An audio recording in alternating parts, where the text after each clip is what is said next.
Cả nhà xem phim vui lòng chọn phóng to để có trải nghiệm xem tốt nhất nhé. Không được mở cửa, ai đấy? Ai đang nói vậy? Không được mở cửa, không được mở cửa. Sao lại thế này? Này, là tôi đây. Nếu không thì tôi sẽ là kết cục của cậu. Trình Viễn, hắn không phải người tốt. Đừng tin hắn. Nói rõ ràng đi. Ninh Ninh, mở cửa ra. Ninh, mở cửa đi mà. Tôi và Trình Viễn đã quen nhau từ thời đại học. Tình cảm luôn rất tốt. Anh ấy có lý do gì để hại tôi chứ? Camera này, lúc quan trọng lại hỏng. Ninh Ninh, em có nghe thấy không? Mở cửa ra.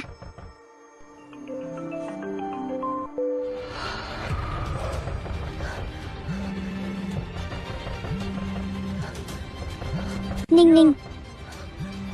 Ninh, mở cửa đi. Này, Ninh Ninh, anh đã đến trước cửa rồi, em mở cửa đi. Ồ, sao lúc nãy em không nhận video của anh?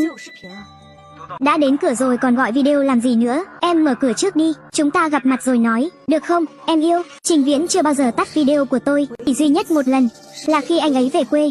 Không muốn tôi thấy tình hình nhà anh ấy, cũng là lần đó cãi nhau. Tôi mới biết quê anh ấy ta ở một nơi dưới huyện Ngự Hà, một vùng núi hẻo lánh nghèo khó. Chắc chắn anh ấy có chuyện giấu tôi. Ninh Ninh, Ninh Ninh. Anh không có ở nhà đâu. Không ở nhà á? Vậy thì chúng ta cũng không vào được. Thế làm sao bây giờ? Ninh Ninh, không phải anh đã nói còn 10 phút nữa là đến nhà em mà. Sao giờ này em lại ra ngoài? Nhưng anh nghe phía bên em khá yên tĩnh. Chắc là đang ở trong nhà. Nay cả ngày đều có cảnh báo bão. Lỡ có chuyện gì xảy ra, đến lúc đó cảnh sát cũng khó mà kịp thời ứng cứu. Vì an toàn, vẫn nên tìm cách lừa anh ấy đi chỗ khác trước đã. Anh đang ở nhà Nhạc Nhạc mà, nhưng chưa kịp nói với em. Cô ấy gửi ảnh cưới qua rồi, hơn 200 tấm lần. Đúng lúc, trùng ngay ngày bão được nghỉ. Nhạc Nhạc nhờ anh giúp nhau xem qua một chút mà. Em cũng nhanh lên, tìm khách sạn nào trú mưa đi. Lát nữa bên ngoài không có ai đâu, nguy hiểm lắm đấy. Đang ở nhà Nhạc Nhạc.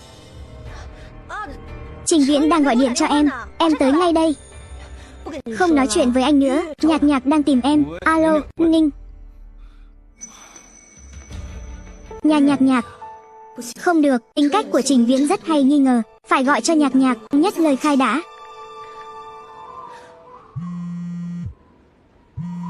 Tạm thời không thể nghe máy. Thuê bên quý khách vừa gọi, hiện không liên lạc được. Thuê bên quý khách vừa gọi, hiện không liên lạc được.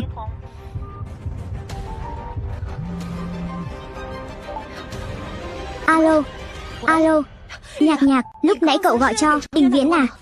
Sao cậu biết? Không phải, anh ấy lại kiểm tra cậu à? May mà mình không nghe, vừa định gọi điện, hỏi cậu một chút. Tốt quá rồi, cậu vẫn đáng tin cậy nhất.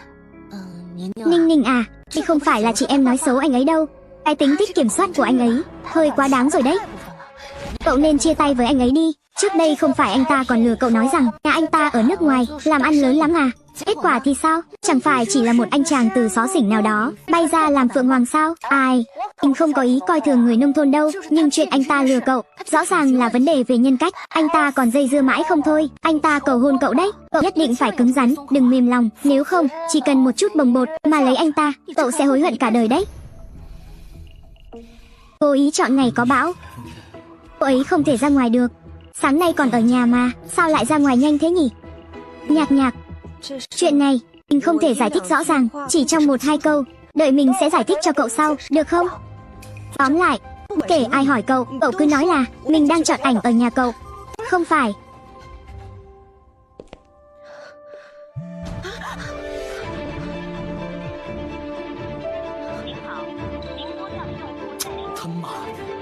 Chắc chắn lại là mụ tưởng Nhạc đó. Trách Cẩm Ninh không nghe điện thoại của con. Điện thoại này cũng không thèm bắt. Sao chẳng có tí ra dáng con dâu gì cả. Chúng ta từ xa đến thăm cô ấy, ấy mà còn để chúng ta đứng ngoài cửa. Ở quê mình ấy, cô ấy phải quỳ trong chuồng lợn rồi. Mẹ nói ít thôi, đây đâu phải là ở thôn Hà Hoa nhà mình. Hơn nữa cô ấy vẫn chưa đồng ý lời cầu hôn mà. Lần này gặp Thẩm Ninh, nhớ giữ thái độ tốt một chút, nói chuyện lịch sự hơn. Cô ấy dám không đồng ý à? Con trai tôi là người duy nhất trong thôn, học cao, đã học xong tiến sĩ rồi, sau này chắc chắn sẽ có tương lai sáng lạn, cưới được vào nhà họ Trình chúng ta, và phúc đức tổ tiên nhà cô ấy để lại. Cô ấy còn đòi hỏi gì nữa? Con trai, con yên tâm, lần này mẹ lên thành phố là đặc biệt vì con, giải quyết chuyện hôn sự này. Phụ nữ giận thì có cách trị. Chỉ cần cô ấy mang bầu, đến lúc đó cô ấy sẽ khóc lóc van xin, nhất định đòi kết hôn với con thôi. Đám nhà quê này đúng là trò gì cũng nghĩ ra được. May mà lúc nãy không mở cửa, nếu không chỉ mình tôi ở nhà, thật không dám tưởng tượng. Để họ đi rồi, tôi sẽ bảo ban quản lý lấy lại thẻ của Trình Viễn, thẻ vào cửa đó sẽ báo mất, không bao giờ được vào nhà tôi nữa. Alo, Thẩm, hôm qua đã trao đổi với cô rồi, có người ở dưới phàn nàn điều hòa nhà cô bị rò nước, nhân viên kiểm tra sẽ lên tầng 12 ngay bây giờ. Cô có ở nhà không? Không có ở nhà, anh mau bảo họ về đi. Có chuyện gì không? Nhà này đã hẹn kiểm tra ống nước điều hòa. Alo, xin chào, anh mai đến nhé, hôm nay không có ở nhà. Lại đổi thời gian rồi. Tôi thật sự chịu hết nổi, đã đến cửa rồi. Cái này. Thẩm Ninh, mở cửa ra, tôi biết cô đang ở trong đó. Mở cửa ra, đúng là nghiệp chướng. Trời bão bùng thế này, cả nhà già trẻ lớn bé đã lặn lội đến thăm cô ấy, vậy mà cô ấy lại nhốt chúng tôi ngoài cửa. Đây là cố tình muốn hại người mà. Ninh, mở cửa ra, tôi biết cô đang ở nhà, mở cửa cho tôi vào. Cô Thẩm, cô lại có chuyện gì nữa? Alo, tôi là chủ nhà căn 1203, hiện tại có một đám đàn ông to lớn đang đập cửa bên ngoài, ít nhất là có 3 người đàn ông, không biết có mang theo hung khí không, mau dẫn người đến cứu tôi. Đập cửa? Không phải cô vừa nói là không có ở nhà sao? Nhân viên kiểm tra vừa mới qua đó, vì trốn họ nên mới giả vờ không có ở nhà. Mau dẫn người đến cứu tôi, muộn quá sẽ nguy hiểm đến tính mạng đấy.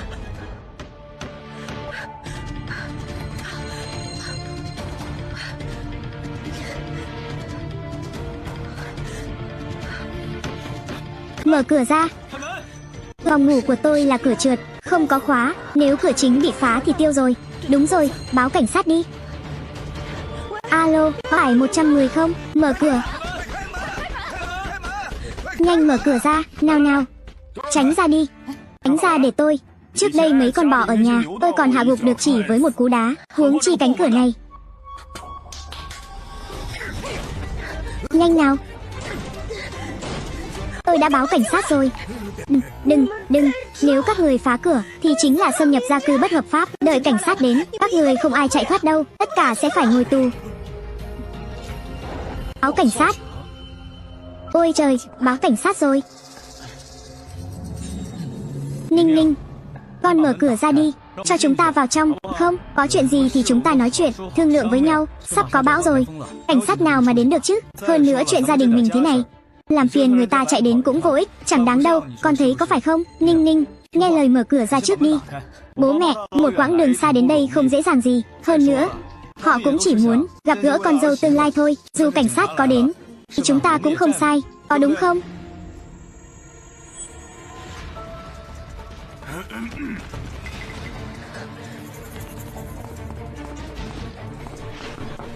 Này, ai bắt cảnh sát vậy? Cô gái nhỏ, mở cửa ra đi, ra đây nào. Cô gái nhỏ, mở cửa ra, mau mở cửa đi. Cô gái nhỏ, mau mở cửa.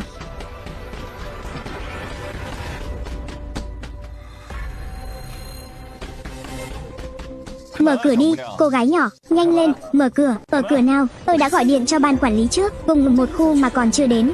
Sao cảnh sát lại đến trước vậy? Tôi là cảnh sát đây, mau mở cửa ra nào. Ngay cả cảnh sát mà em cũng không tin sao? Mở cửa đi, cô gái nhỏ, ngay cả cảnh sát mà em cũng không tin sao? Mau mở cửa ra, đừng giả vờ nữa, biết các người giả mạo. Bây giờ là xã hội pháp trị, những việc các người làm đều phải chịu trách nhiệm pháp lý.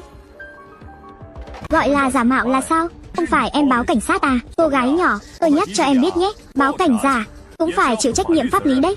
Đồng chí cảnh sát, đây chỉ là hiểu lầm thôi, làm phiền các anh trong thời tiết xấu thế này, đến đây một chuyến trắng tay, nhân lúc bên ngoài bão chưa nổi lên, không có gì thì anh về trước đi. Nhỡ đâu thật sự là cảnh sát, mà chuyến này về lại bị bão cản lại, ít nhất đến ngày mai cũng không ai quay lại đâu. Đợi đã. Đồng chí cảnh sát, đây là bạn gái tôi, đang giận dỗi với tôi thôi, giận thì cũng không được báo cảnh giả chứ. Thế này nhé, gái nhỏ, tôi đếm đến 3 lần cuối. Nếu em không ra, chúng tôi sẽ thật sự đi đấy.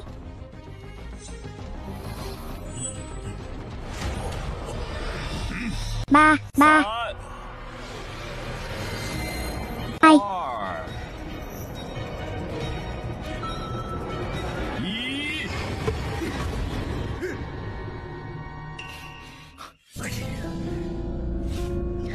Ôi không phải, cô gái nhỏ này sao thế nhỉ? Tình ý với cơ à? Số hiệu cảnh sát của chúng tôi là 9527. Nhớ số hiệu này nhé. Cảm ơn cảnh sát, tôi sẽ nhớ kỹ số hiệu này. Phải đối chiếu đúng mới mở cửa. May mà gọi điện xác nhận với đồn trước. Này thật là điên rồ. Ngay cả cảnh sát cũng dám giả mạo.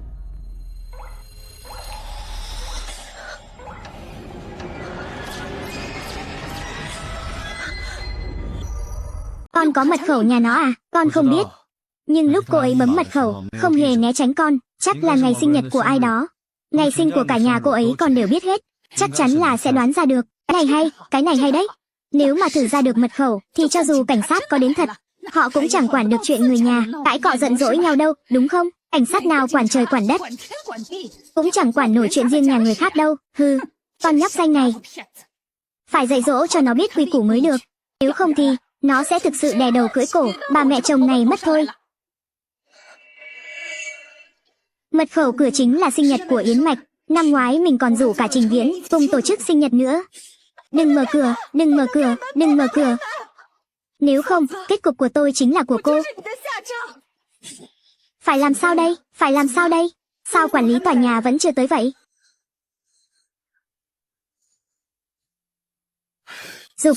Dục mãi. Bão sắp đến nơi rồi, mà cái cô này vẫn chẳng chịu để yên. Hôm qua đã hẹn giờ rồi, lại bảo không có nhà, làm cho cậu Tiểu Trương phải mất công chạy không một chuyến. Giờ lại bảo đang ở nhà, có người đang đập cửa nhà cô ta, nói nếu chúng tôi không qua đó, cô ta sẽ chết ở trong nhà. Cô ta đang đe dọa ai chứ? Hết chuyện này đến chuyện khác. Đúng là đồ phiền phức. Các người là ai vậy? Chặn cửa nhà người ta làm gì thế? Quá rồi. Cuối cùng cũng có người đến. Ô, hiểu lầm thôi. Chủ căn hộ 1203 này, Thẩm Ninh ấy, là bạn gái của tôi. Chẳng phải là bão sắp đến rồi sao? Vốn dĩ chúng tôi đã bàn nhau là anh nhà cô ấy tránh bão. Nhưng bố mẹ tôi lặn lội đường xa tới đây.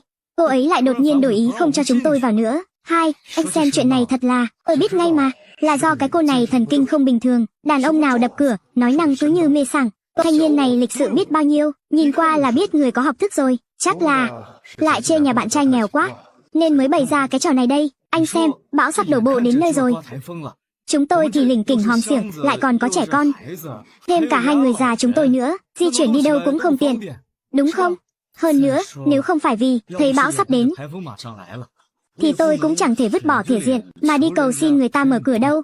Đúng không nào? Còn phải làm phiền các anh chạy qua đây một chuyến, thật ngại quá. Sao lại không thấy động tĩnh gì nữa rồi? Rốt cuộc là họ có đến hay không vậy? Ra là vậy. Để tôi cố gắng giúp mọi người điều đình với cô ấy xem sao, có được không? Alo, cô Thẩm à? Cô Thẩm, tôi là quản lý tòa nhà đây, chúng tôi đang ở ngay cửa nhà cô rồi. Phiền cô mở cửa ra một chút đi. Chuyện gia đình thì cứ tạm gác lại đã. Sắp có bão lớn đến nơi rồi, Cục Khí tượng đã nhấn mạnh nhiều lần là không được nán lại ngoài trời. Thời điểm đặc biệt thì nên xử lý linh hoạt một chút, đợi sau khi bão tan rồi.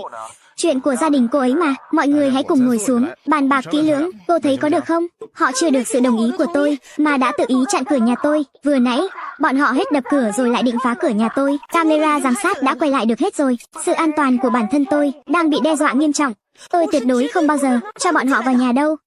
Bây giờ tôi cần phía quản lý hỗ trợ, yêu cầu bọn họ rời khỏi cửa nhà tôi ngay lập tức. Camera ở hành lang này ấy mà, nó chỉ hướng ra sảnh thang máy và lối thoát hiểm thôi, không quay được đến trước cửa nhà cư dân đâu. Đúng vậy. Chính vì thế nên tôi mới cố tình lắp thêm camera ngay tại cửa. Tất cả hành động của họ đều đã bị quay lại rồi. Trình Viễn, tôi nói cho anh biết, ngay bây giờ, hãy mau đưa gia đình anh rời khỏi đây ngay. Tôi có thể không truy cứu trách nhiệm pháp lý của các người, nếu không thì hẹn gặp ở đồn cảnh sát. Ninh Ninh à, anh biết em chê bai gia đình anh nghèo khó, nhưng những chuyện chúng ta không làm, chúng ta thực sự không thể thừa nhận được, có đúng không?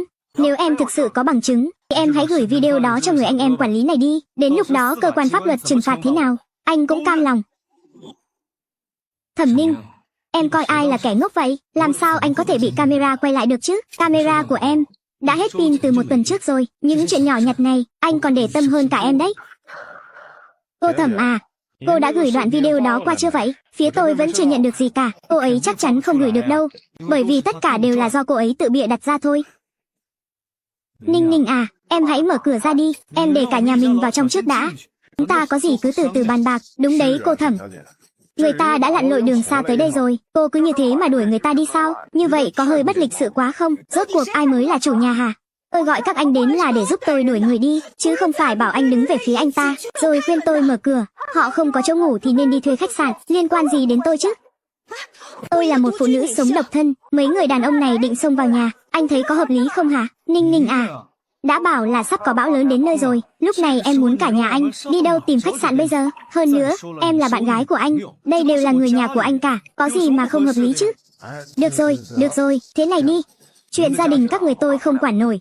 Tôi còn có việc khác phải làm nữa, để tôi tiễn anh. Vậy phiền cậu quá, không sao, anh quay lại đây, các anh không được đi, quay lại đây.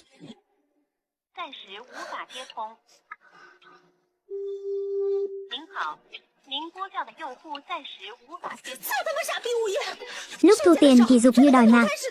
Đến lúc có việc chính thì trốn nhanh hơn ai hết. Phải làm sao đây? Liệu cảnh sát có đến kịp trước khi bão tới không? Nếu họ có đến, Trình Viễn xảo quyệt như vậy, liệu họ có tin những lời tôi nói không?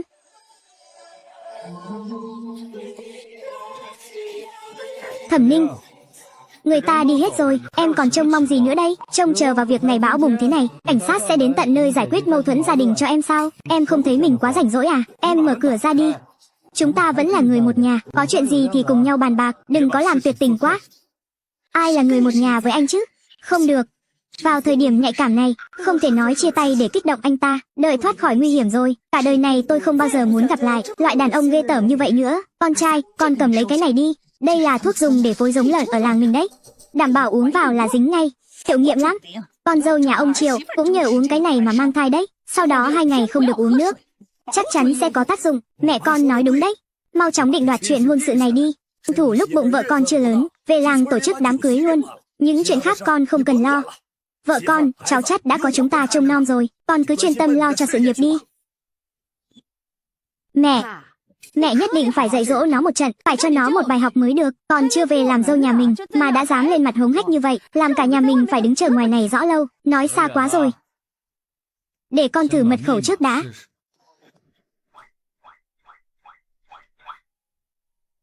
Theo hướng này chính là ngày sinh của Yến Mạch.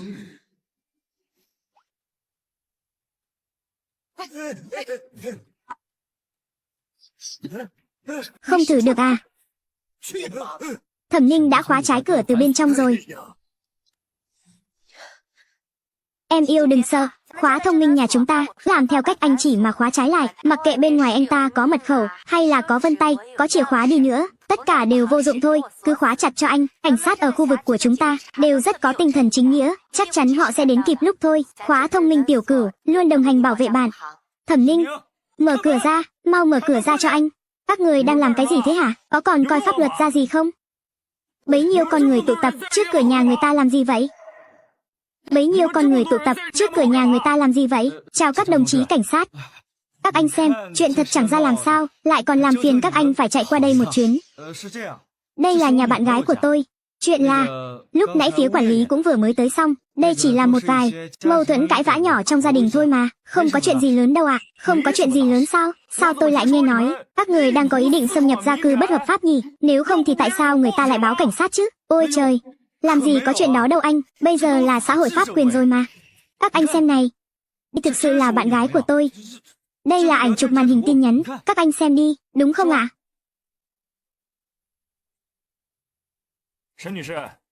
Cô Thẩm, cô có ở đó không? Số hiệu của tôi là 9527. Chúng tôi nhận được tin báo, nên lập tức qua đây để kiểm tra tình hình. Chào cô Thẩm, có phải cô là người đã báo cảnh sát không? Tôi đây ạ. Này, đây có phải nhà của các người đâu mà đòi xông vào hả? Lùi lại ngay, đứng im đó. May mà các anh cảnh sát làm việc có trách nhiệm, chứ nếu ai cũng như ông quản lý tòa nhà kia, thì e là hôm nay lành ít dữ nhiều rồi. Các chú cảnh sát ơi, vốn dĩ chúng tôi đã nói chuyện xong xuôi hết cả rồi, là qua nhà nó tránh bão mấy hôm. Thế nhưng mà, đến tận cửa nhà rồi, bé đó lại đột nhiên đổi ý không cho chúng tôi vào. Anh xem, bão to gió lớn thế này, chẳng phải là muốn lấy mạng người già chúng tôi hay sao? Các anh chắc cũng đều có cha có mẹ cả mà, các anh có thể thấu hiểu cho thân già này của chúng tôi không?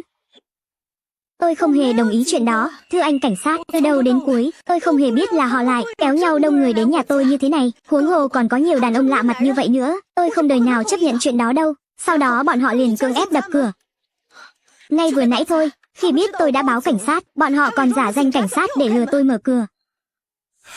Chuyện đó làm sao có thể chứ? Ninh Ninh, em đừng vì đang giận mà nói bừa như vậy. Anh biết em không thích bố mẹ anh, nhưng mà chút chuyện nhỏ trong nhà mình không cần phải làm phiền cảnh sát đến điều đình đâu, đúng không? Các anh ấy còn đang bận rộn nhiều việc mà. Này, lui lại ngay, đứng im đó. Thưa cảnh sát, cô ấy thực sự là bạn gái của tôi, chúng tôi không trộm cũng không cướp. Chẳng lẽ bây giờ đồn cảnh sát quản cả chuyện gia đình của người ta sao? Thưa anh, các anh nhìn xem, những thứ này đều là đồ đạc tôi vừa kéo ra để chặn cửa. Lúc họ đập cửa ầm ầm, như muốn dỡ luôn cái nhà này ra vậy. Nếu không phải các anh đến kịp lúc, để mặc họ xông được vào trong, thì không biết sẽ còn xảy ra chuyện gì đáng sợ nữa đây. Ninh Ninh, em nói lời này thật làm tổn thương tình cảm. Chẳng lẽ anh lại có thể làm ra chuyện gì, làm hại đến em hay sao? Tôi có công việc, có tương lai, đồ sán lạn phía trước. Chẳng lẽ tôi lại muốn tự chuốc lấy cái tội cố ý gây thương tích và xâm nhập gia cư bất hợp pháp sao? Đúng không nào? Nói gì cũng phải có bằng chứng chứ, đúng không? Thật đúng là tạo nghiệt mà. Cũng chỉ tại con trai tôi, nó quá yêu con bé này thôi, cả nhà chúng tôi lặn lội đường xa. Chạy đến đây chỉ là muốn gặp mặt con dâu. Ai ngờ đâu nó lại coi chúng tôi như kẻ trộm mà phòng bị, chặn đứng ở ngoài cửa thế này đây. Vừa rồi suýt chút nữa thì không nhớ ra, căn hộ này của Thẩm Ninh có một cửa sổ nhỏ phía nhà bếp, cầu nối giữa hai tòa A và B là có thể với tới được. Cái khung sắt bảo vệ đó cũng là chính tay tôi lắp cho cô ta, chỉ cần đợi cảnh sát đi khỏi, lẻn vào từ hướng đó còn dễ hơn phá cửa chính nhiều. Thưa đồng chí, bình thường tình cảm của chúng tôi vẫn rất tốt. Tôi chỉ là đến tá túc vài ngày, chuyện này đều đã nói trước cả rồi, hoàn toàn không hề có chuyện cưỡng ép hay đe dọa an toàn gì cả. Chút chuyện nhỏ này mà lại làm phiền các anh chạy không một chuyến, thật là ngại quá. Sao trước đây mình không nhận ra, gã đàn ông này lại diễn giỏi đến vậy chứ? Nhưng nếu mình kể lại cái chết, trong tương lai mình thấy qua gương, cảnh sát chỉ tổ nghĩ mình bị điên. May mà mình đã có chuẩn bị. Anh cảnh sát, anh xem cái này đi. Mở cửa, Thẩm Ninh, mày mở cửa ra cho tao, tao biết mày đang ở trong nhà, cho lão tử vào trong, mở cửa. Cái này thì các người giải thích thế nào đây? Chuyện này, phải là bão sắp đến rồi sao? Cả nhà tôi đều đang ở ngoài, mà cô ấy lại không chịu mở cửa. Tôi lo lắng quá nên, lỡ tay có hơi nặng một chút. Hừ, thật tà. Các người cả một đám đàn ông, đứng ở ngoài đập cửa nhà người ta như vậy, trách sao người ta không báo cảnh sát chứ? Vâng, đúng vậy, anh cảnh sát, lần sau chúng tôi sẽ chú ý à? Sẽ không có lần sau đâu, Trình Viễn, chúng ta kết thúc rồi. Bây giờ, mời anh đưa toàn bộ gia đình anh rời khỏi cửa nhà tôi ngay lập tức. Em nói cái gì cơ? Chỉ vì anh đưa bố mẹ qua nhà em, tránh bão mấy hôm thôi, mà em đòi chia tay với anh sao? Nhất định phải. Lửa đúng lúc dầu sôi lửa bỏng này mà làm loạn à? Đuổi người giữa trời bão bùng thế này. Em muốn cả nhà anh chết ở ngoài đường hay sao? Anh cảnh sát, chuyện riêng tư của chúng tôi sẽ tự giải quyết. Nhưng mà, việc cả nhà bọn họ chặn đứng ở cửa nhà tôi thế này đã đe dọa nghiêm trọng đến an toàn của tôi rồi. Nhưng mà, chặn ngay trước cửa nhà tôi đã gây ra mối đe dọa nghiêm trọng đến an toàn tính mạng của tôi. Vì vậy, tôi mới nhờ anh đến đây để hỗ trợ đưa họ rời đi. Tôi hiểu rồi.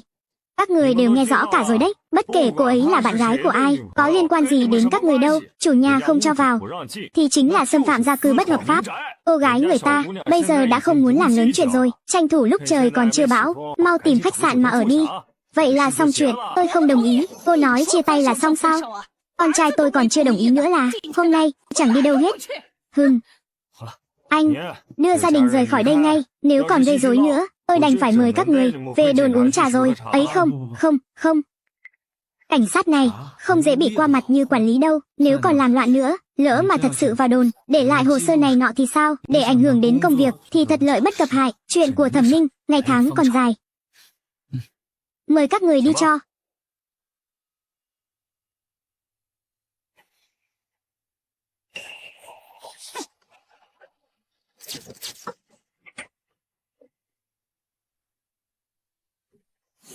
Nếu không phải các anh kịp thời chạy tới, thì tôi ở nhà một mình thế này. Nếu để họ xông được vào trong, tôi thực sự không biết phải làm sao mới tốt nữa. Nhiệm vụ của chúng tôi mà, thời buổi này ấy, những cô gái sống một mình, các vụ án mạng vì tình xảy ra tại nhà rất nhiều. Cô có ý thức cảnh giác, như vậy là rất tốt. Chúng tôi sẽ giám sát họ rời khỏi khu dân cư. Mấy ngày tới cô cũng nên tự mình chú ý hơn. Có tình huống gì, hãy kịp thời liên hệ với cảnh sát. Vâng. Đi thôi, cảm ơn các anh.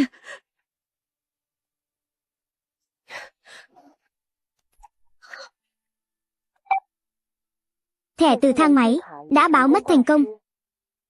Như vậy đi, kiếp nạn này coi như là đã qua rồi nhỉ.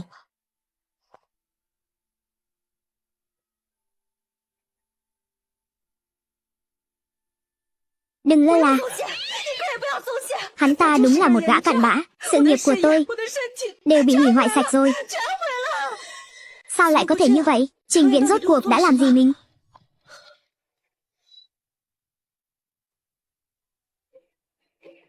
Alo, Duyệt, tớ nói cậu nghe, Trình Viễn hắn. Cái gì? Còn có chuyện này nữa sao? Cái gì? Lại còn có cả chuyện đó nữa hả? Cũng may là cảnh sát đến kịp thời, cậu không xảy ra chuyện gì. Hắn ta làm thế này quá đáng sợ rồi, không ngờ lại kéo cả một gia đình, chặn ngay trước cửa nhà cậu như vậy. Trách người ta đều nói, trai Phượng Hoàng, kiểu này không dây vào được đâu. Không, hắn ta đúng là một gã biến thái thuần chủng rồi. Ninh, tớ thấy việc cậu nhìn thấy bản thân mình trong gương chắc chắn không phải là ảo giác đâu. Đó chính là ông trời đang cảnh báo cậu đấy. Cậu thử nghĩ mà xem, ngay lần đầu tiên nó đã ứng nghiệm rồi còn gì. Này thà tin là có còn hơn không. Gã Trình Viễn hoang tưởng đó chắc chắn sẽ không dễ dàng đồng ý chia tay đâu. Không ổn đâu, cậu ở nhà một mình quá nguy hiểm. Hay là qua nhà tớ ở vài ngày đi. Giờ tớ qua thành cậu ngay.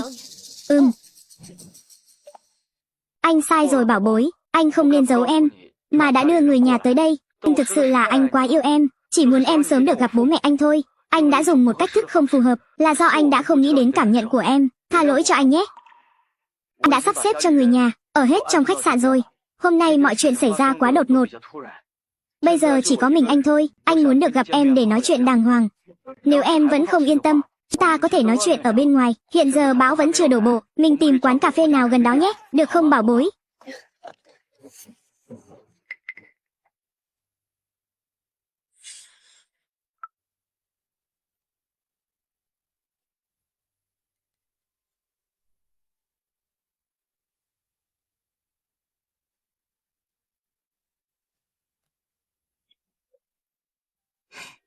Yên Mạch, đi chơi đi con, lát nữa mẹ nuôi sẽ cho con ăn hạt nhé.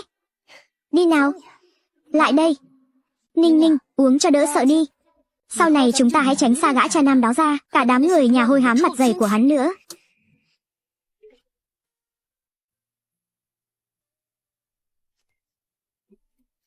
Đúng rồi Ninh, không phải cậu nói Trình Viễn đã mò ra mật mã cửa nhà cậu rồi sao? Cậu phải đổi ngay đi chứ.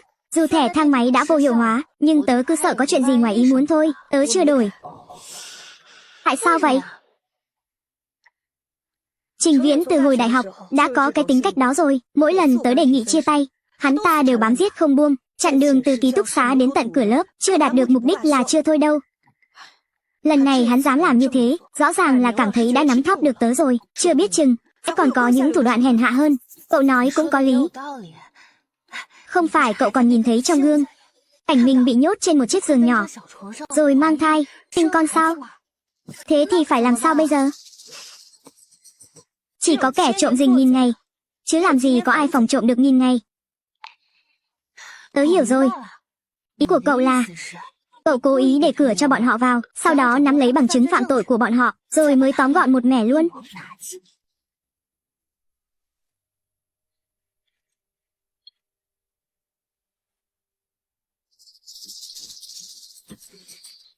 Tớ chỉ hy vọng hắn đừng đi đến bước đường này.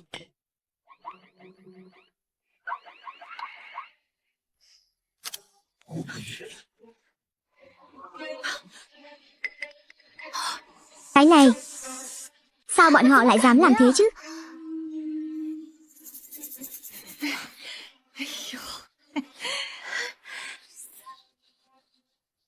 Cô ấy vậy mà lại không có ở nhà.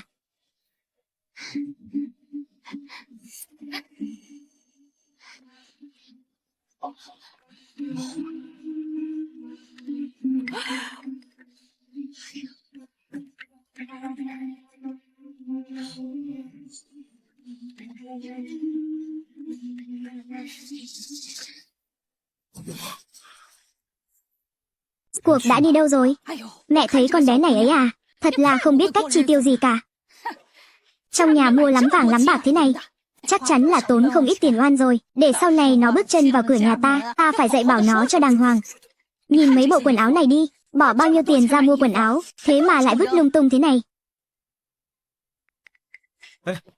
Đừng động vào, đồ của Trầm Ninh đắt lắm đấy. Cái khăn tròn này đẹp thật đấy. A Viễn à, hay là em thương lượng với nó một chút đi, đưa cái khăn này cho chị, coi như là quà gặp mặt nó tặng chị dâu đi. Chuyện này, cả nhà hắn là quá vô liêm sỉ.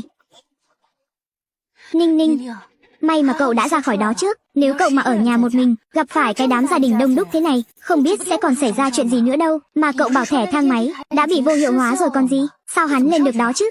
Chắc là tìm bảo vệ hoặc là ban quản lý để diễn trò thương hại thôi. Cơn bão này đã cho hắn cái cớ tuyệt vời nhất.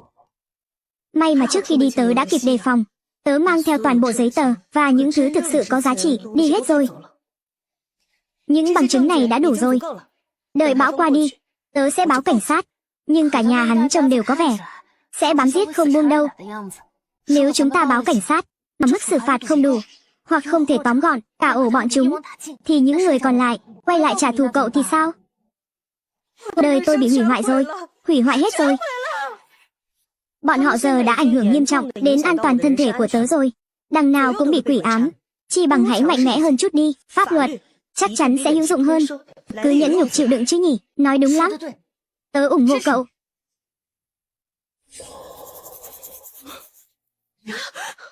Ninh Ninh, anh biết ngay là em chắc chắn đang ở nhà Giang Duyệt mà. Sao em lại chặn WeChat của anh rồi? Chúng ta nói chuyện đàng hoàng đi được không? Tôi với anh chẳng có gì để nói cả. Tránh ra, tôi đi làm sắp muộn rồi. Ninh, anh thực sự có chuyện muốn nói với em. Buông ra. Buông ra. Ninh Ninh, em đừng giận nữa Ninh Ninh. Anh sai rồi. Sau này anh nhất định sẽ sửa. Chỉ cần em không muốn gặp, anh tuyệt đối sẽ không để người nhà đến tìm em nữa. Được không? Nếu lần trước ở cửa nhà tôi, anh vẫn chưa nghe rõ, tôi xin nói lại một lần nữa. Trình Viễn, chúng ta kết thúc rồi. Sau này anh đừng đến tìm tôi nữa. Kết thúc sao? Anh vẫn chưa đồng ý mà Ninh Ninh. Chia tay không cần anh phải đồng ý.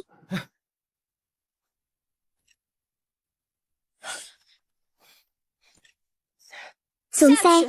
Nếu không tôi báo cảnh sát đấy. Ninh Ninh, chúng ta nói chuyện đàng hoàng chút đi mà. Anh hôm nay đặc biệt xin nghỉ một ngày để tới tìm em đấy. Nếu em bây giờ chưa rảnh, thì anh đợi em tan làm, chúng ta cùng ăn tối nhé. Anh có xuống không? Được. Nhất quyết không xuống đúng không? Trầm Ninh, em nhất định phải tuyệt tình như thế sao? Tình cảm 5 năm trời. Rốt cuộc anh đã làm sai chuyện gì mà em lại kiên quyết phải chia tay với anh cho bằng được? Chẳng lẽ chỉ vì anh đưa người nhà tới chỗ em tránh bão thôi sao?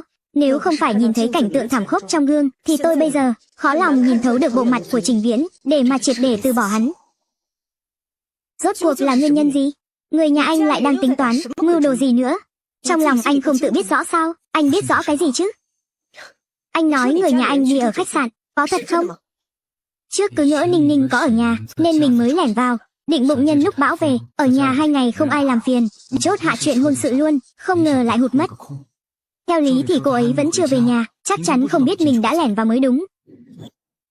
Thật mà. Chứ không thì họ ở đâu được. Cái phòng anh thuê diện tích không lớn, không chứa nổi bấy nhiêu người đâu, nhưng Ninh Ninh em cứ yên tâm, chỉ cần em không thích họ vào, anh sẽ sắp xếp cho họ ở khách sạn hết. Ninh Ninh, anh không làm lỡ giờ làm của em nữa, được không? Vậy thế này đi, đợi em tan làm, anh đợi em ở dưới lầu công ty, sau đó chúng mình tìm một quán cà phê, nói chuyện kỹ về chuyện này, nhé. Con trai, con cứ đưa con bé tới nơi công cộng đi. Sự cảnh giác của nó sẽ không còn cao nữa đâu. Đến lúc đó ấy à, lén hạ cho nó chút thuốc gì đó, rồi đưa con bé tới khách sạn. Người ở thành phố này, họ trọng sĩ diện lắm. Con ân ái với nó, chụp lại ít ảnh và quay video. Nó sẽ không thể thoát khỏi tay con được đâu. Trình Viễn, nếu anh đã nôn nóng tới nộp bằng chứng cho tôi như vậy, thì tôi sẽ thành toàn cho anh. Được thôi. Vậy thì ở quán cà phê, ngay dưới lầu công ty đi. Ninh Ninh em tới rồi. Anh gọi đồ xong hết rồi đây. Latte hạt rẻ. Sữa tách béo không đường. Không sai chứ?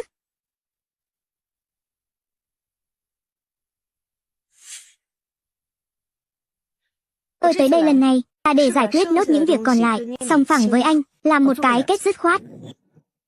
Em vẫn nhất quyết đòi chia tay sao? Những món quà anh tặng bấy lâu nay, tôi đã tính toán sơ qua rồi. Giá trị tương đương số quà tôi từng tặng lại anh. Ngoài ra, còn mã cổ phiếu chúng ta cùng đầu tư, phần lợi nhuận, lát nữa tôi sẽ chuyển vào tài khoản cho anh. Tôi sẽ chuyển khoản cho anh sau nhé.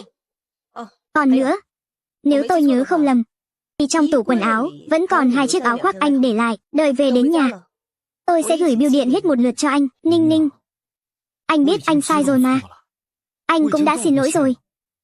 Hay là em nói đi, anh phải làm gì thì em mới chịu tha thứ cho anh?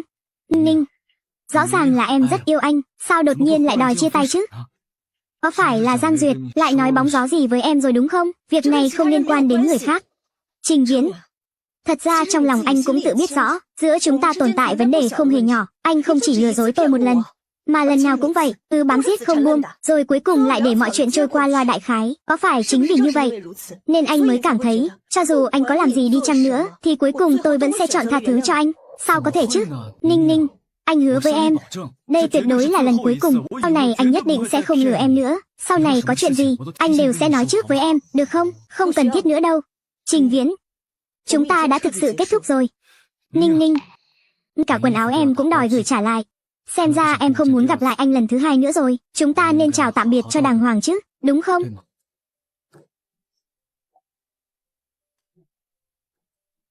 Trầm Ninh, nếu em đã nhất quyết tuyệt tình như thế, thì tôi cũng chỉ còn cách này mới có thể giữ được em lại thôi.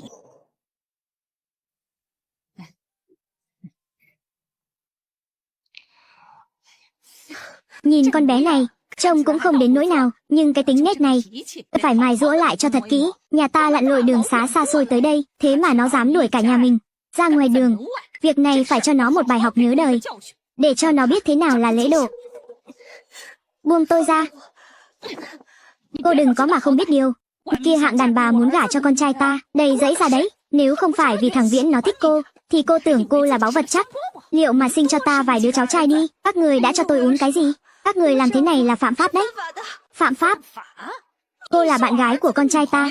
2 đứa ân ái với nhau là chuyện thiên kinh địa nghĩa. Ở đó mà đòi phạm pháp, cô định hù dọa ai chứ hả? Tôi và anh ta đã chia tay rồi. Các người làm thế này chính là bắt cóc. Bắt cóc cái nỗi gì chứ? Nghe con trai ta nói rồi, bố mẹ cô đều đang ở nước ngoài, cả năm cũng chẳng về được mấy lần, đợi cô mang thai con của nó rồi.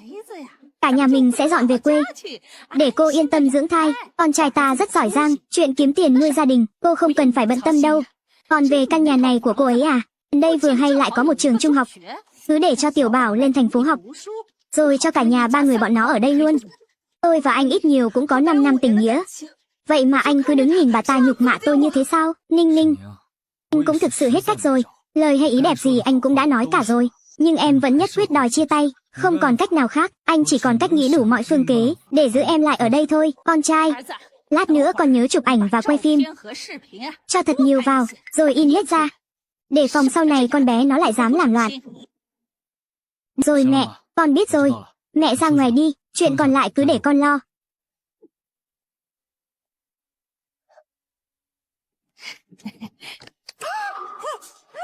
Ninh Ninh, đừng sợ, qua đêm nay rồi, mai mình sẽ đi đăng ký kết hôn luôn. Chỉ cần em ngoan ngoãn nghe lời, sau này đừng có hở ra là đòi chia tay với anh nữa. Anh hứa, những bức ảnh và video này sẽ không bị phát tán lên mạng đâu.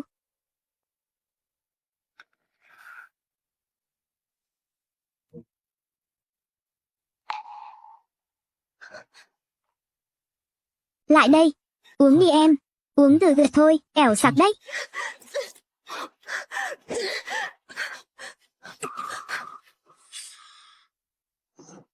Em đã không uống ly cà phê đó.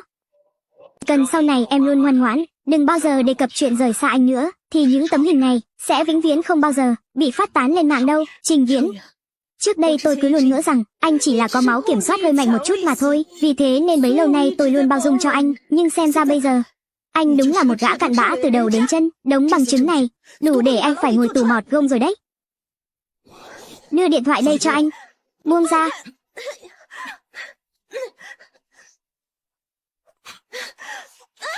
Vậy thì đừng có trách anh, khống chế hắn ta lại. Á, ông ngồi im cho tôi. Cảnh sát, không phải đâu, tại sao lại còng tôi chứ? Hiểu lầm rồi, hoàn toàn là hiểu lầm thôi. Cái đồ, trai Phượng Hoàng, mặt dày không biết xấu hổ. Anh vẫn còn mặt mũi mà nói là hiểu lầm sao? Đến cái chuyện hạ thuốc mà anh cũng dám làm ra rồi cơ mà. Cảnh sát ơi, toàn bộ đều là hiểu lầm thôi. Đây là bạn gái của tôi, chúng tôi chỉ đang đùa nhau chút thôi mà. Trong máy tôi vẫn còn ảnh chụp chung này, xem đi, tôi còn nhớ mặt anh đấy. Trước kia cô gái này báo án cũng là vì anh đột nhập trái phép, chính là vì anh đột nhập gia cư bất hợp pháp. Lần này lại vẫn là anh, phạm nhiều tội cùng lúc. Lần này sẽ không kết thúc êm đẹp như vậy đâu, giải đi. Cảnh sát, Ninh Ninh, em mau nói gì đi chứ. Ninh Ninh à, đi, cảnh sát, Ninh Ninh. Ngoan ngoãn chút đi. Ôi con trai ơi, con mau nói với bọn họ đi chứ, sao lại còng mẹ lại thế này? Khoan đã, các anh bắt mẹ tôi làm cái gì chứ? Chúng tôi đều là công dân tuân thủ pháp luật, cảnh sát các anh bắt người cũng phải có bằng chứng chứ. Bằng chứng hả? Ở chỗ tôi đây này. May mà, vừa nãy mình đã xóa sạch đoạn video trong điện thoại của hắn ta rồi. Bố mẹ con nhỏ đó đều ở nước ngoài, lát nữa chụp nhiều ảnh vào, cả video các thứ nữa, in hết ra. Để sau này con nhỏ này không dám giở trò, chỉ cần sau này em ngoan ngoãn, đừng bao giờ đòi chia tay anh nữa, thì những bức ảnh này sẽ mãi mãi không bị tung lên mạng đâu. Anh tưởng tôi sẽ mãi không chuẩn bị gì, để mặc cho anh chối cãi sao? Đây không phải tôi nói mà. Tôi chưa từng nói những lời này. Chẳng biết cô ta dùng công nghệ cao siêu gì để làm giả nữa. Chỉ là người nông thôn, các anh cảnh sát không được, thiên vị người thành phố mà nói điều đâu. Tính xác thực của đoạn ghi âm, phía cảnh sát tự có cách để phán định. Ngoài ra, tôi còn một đoạn video nữa, tôi nghĩ chắc mọi người cũng không thấy lạ đâu nhỉ.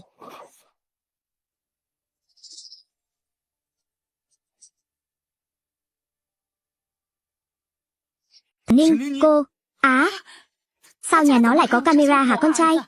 Những bằng chứng này, tôi sẽ giao hết cho phía cảnh sát. Viễn, anh và người nhà của anh đều phải trả giá cho những gì mình đã làm, phải trả giá đắt. Ninh Ninh, em không được tuyệt tình như vậy. Anh biết lỗi rồi mà. Giải đi. Ninh Ninh, đi mau. Ninh, đi, cô sẽ phải hối hận đấy. Tao nhất định sẽ khiến mày phải hối hận. Đi.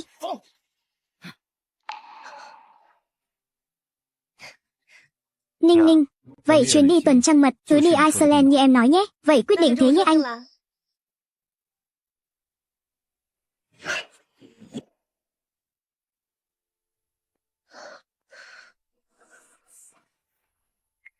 Alo, Ninh Ninh, sao em không nói gì thế? À, em đang nghe đây. À đúng rồi, bên tiệm váy cưới vừa gọi lại cho anh. Mẫu váy lần trước em xem ấy, bộ lễ phục dòng cao cấp đó, tuần này sẽ về tới nơi. Thật sao anh? Vậy mấy ngày tới em phải làm cho xong việc, để cuối tuần không phải tăng ca. Anh đưa em đi thử váy cưới nhé. Tại sao không giết hắn? Tại sao lại cho hắn vội để báo thù tôi chứ? Tại sao? Chuyện này là sao? Sao lại có thể như vậy? Kể từ 2 năm trước, khi Trình Viễn bị tống vào tù, chiếc gương này chưa từng xảy ra hiện tượng lạ nào nữa. Tại sao bây giờ đột nhiên lại? Thẩm Ninh, cô sẽ phải hối hận đấy. Những lời báo thù mà cô ấy vừa nói, chẳng lẽ là Trình Viễn đã ra tù rồi? Chỗ cô gần đây có phát hiện tình trạng gì bất thường không? Ví dụ như có người theo dõi hay đe dọa? Dạ không có ạ. Tôi chỉ muốn tìm hiểu tình hình một chút. Đó bị kết án là 3 năm tù có thời hạn. Bây giờ chắc hắn vẫn chưa ra tù chứ ạ? Tình hình cụ thể của phạm nhân, chúng tôi sẽ xác minh với phía nhà tù. Khi nào có tin mới, tôi sẽ gọi lại cho cô. Vâng. Cảm ơn anh ạ, làm phiền anh rồi. Ninh Ninh, chuyện này tuyệt đối không được chủ quan đâu đấy. 2 năm trước nhờ nghe lời, cảnh báo từ chiếc gương đó, cậu mới tránh được sự quấy rối của tên Trình Viễn biến thái đó còn gì. Hắn và mẹ hắn đều đã vào tù rồi. Đám người nhà ở quê hắn cũng bị đuổi về hết rồi. Đúng là không còn ai tìm cậu gây rắc rối nữa. Nhưng nếu đây thật sự là Trình Viễn, không được đâu. Hay cậu qua nhà tớ ở vài hôm đi, để cậu ở một mình, tớ thật sự không yên tâm. Cậu và Đỗ Hiểu cũng yêu nhau hơn 1 năm rồi, sắp tu thành chính quả đến nơi rồi. Không thể để hắn phá hỏng được. Ai, không sao đâu, giờ vẫn chưa xác định được mà. Tớ vẫn đang đợi cảnh sát trả lời đây. Mấy ngày này, tớ sẽ cẩn thận hơn một chút. Yên tâm đi nhé.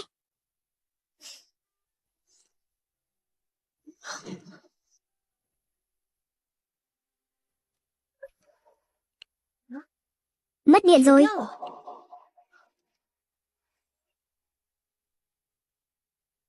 mất điện rồi, tòa nhà số 6 mất điện hả mọi người? Gửi đi, đâu có. Nhà tôi vẫn bình thường mà, xem nào, nhà tôi cũng không mất nhé. Cô xem có phải nhảy cầu chì không? Chuyện gì thế này? Chỉ có mỗi nhà mình mất điện thôi sao? Vâng, cầu chì trong nhà em đã kiểm tra rồi, không thấy có vấn đề gì. Giờ em đi tìm ban quản lý, xuống lầu cùng họ đi xem sao, để xem có phải máy phát điện tầng dưới bị trục trặc gì không. Em bảo này, tối nay em có một tập tài liệu quan trọng phải nộp. Laptop cũng sắp hết pin sập nguồn rồi. Vậy tối nay em qua nhà anh ở đi. Anh qua đón em nhé. Để em xem tình hình thế nào đã, có gì em gọi lại cho anh sau nha. Ai vậy? Ban quản lý đây, tôi tới kiểm tra cầu chì. Ban quản lý 2 năm nay, việc năng suất thật đấy. Mình vừa hỏi một tiếng trong nhóm, mà họ đã cho người lên nhanh như vậy rồi.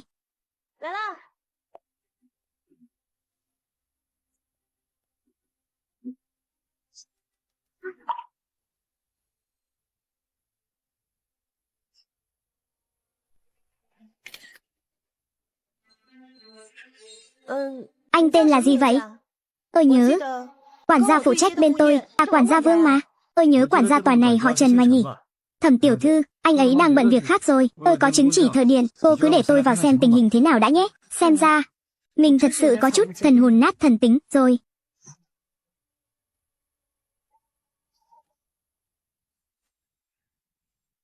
Anh là... lạ thật. Thẩm tiểu thư, tôi là quản gia tòa nhà đây, thấy cô nhắn trong nhóm cư dân, là nhà cô bị mất điện, giờ đã có điện lại chưa? Đây mới là quản gia thật, vậy người đàn ông lúc nãy là ai?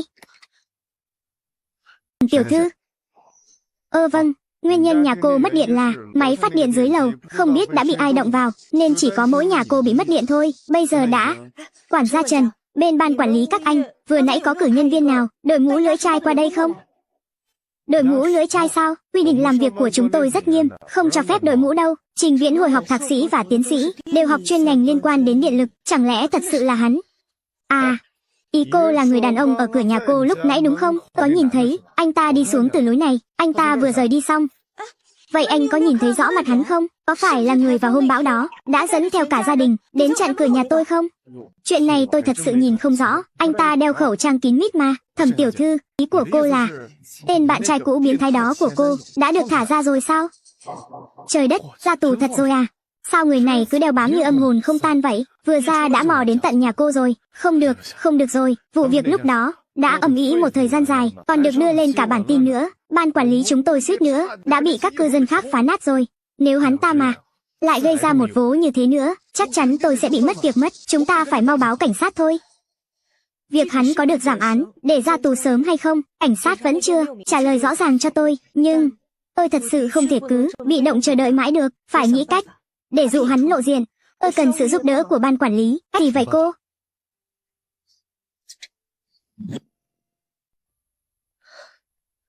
Nếu thật sự là Trình Viễn, hắn sẽ không kiên nhẫn được lâu đâu. Mấy ngày tới, tôi sẽ cố tình tăng ca về thật muộn, sau đó sẽ hẹn trước thời gian và địa điểm với các anh. Các anh cử người mai phục dọc đường đi. Trình Viễn vốn dĩ là người đã có tiền án rồi, thậm chí không cần phải bắt được bằng chứng hành động cụ thể nào cả. Chỉ cần hành vi đêm khuya theo dõi tôi, ngay khi vừa mới ra tù thôi, cũng đã đủ để tống hắn trở lại tù rồi.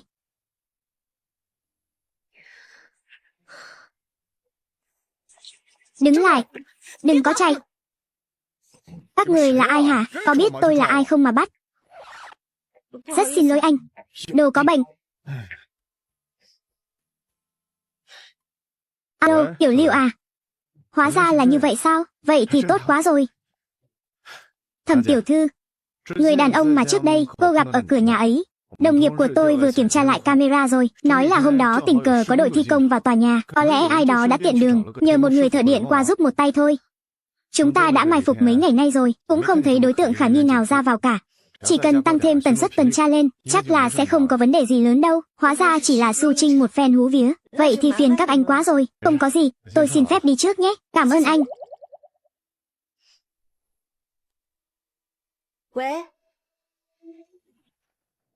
Tớ nghĩ là việc giảm án cũng không phải chuyện dễ dàng, chắc là do chúng mình tự dọa mình thôi.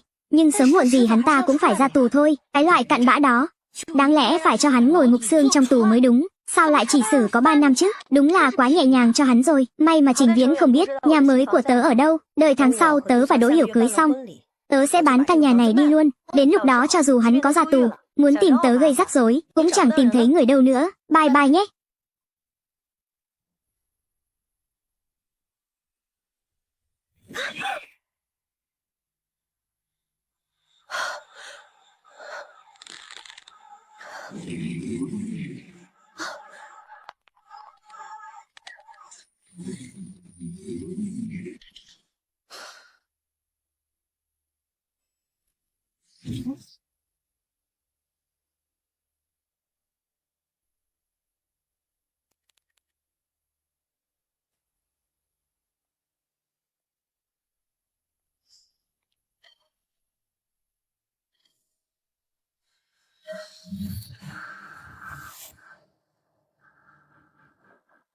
Trước đây dường như mình từng xem qua video cảnh báo phụ nữ vào đêm muộn bị lừa ra khỏi thang máy để né tránh camera giám sát. Chính là để tránh camera đấy mà.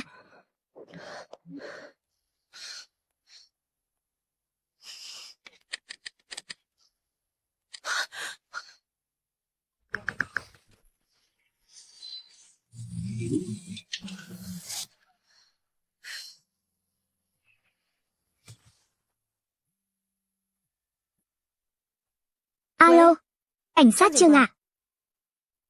Đã đến tầng 12. Anh nói Trình Viễn, hắn đã ra tù được 1 tuần rồi sao? Đúng vậy, phía nhà tù đã đưa ra chứng nhận Trình Viễn đã tích cực cải tạo. Mọi thứ đều phù hợp với quy định. Sau khi ra tù, hắn vẫn còn một thời gian bị giám sát. Nếu còn tái phạm, sẽ bị xử lý cực nặng. Alo, thẩm nữ sĩ. Cảnh sát Trương. Cô là người bị hại trong vụ án này, có gì hãy lập tức báo cho chúng tôi. Nếu trong thời gian này có tình hình gì phát sinh, hãy kịp thời liên lạc với phía cảnh sát nhé.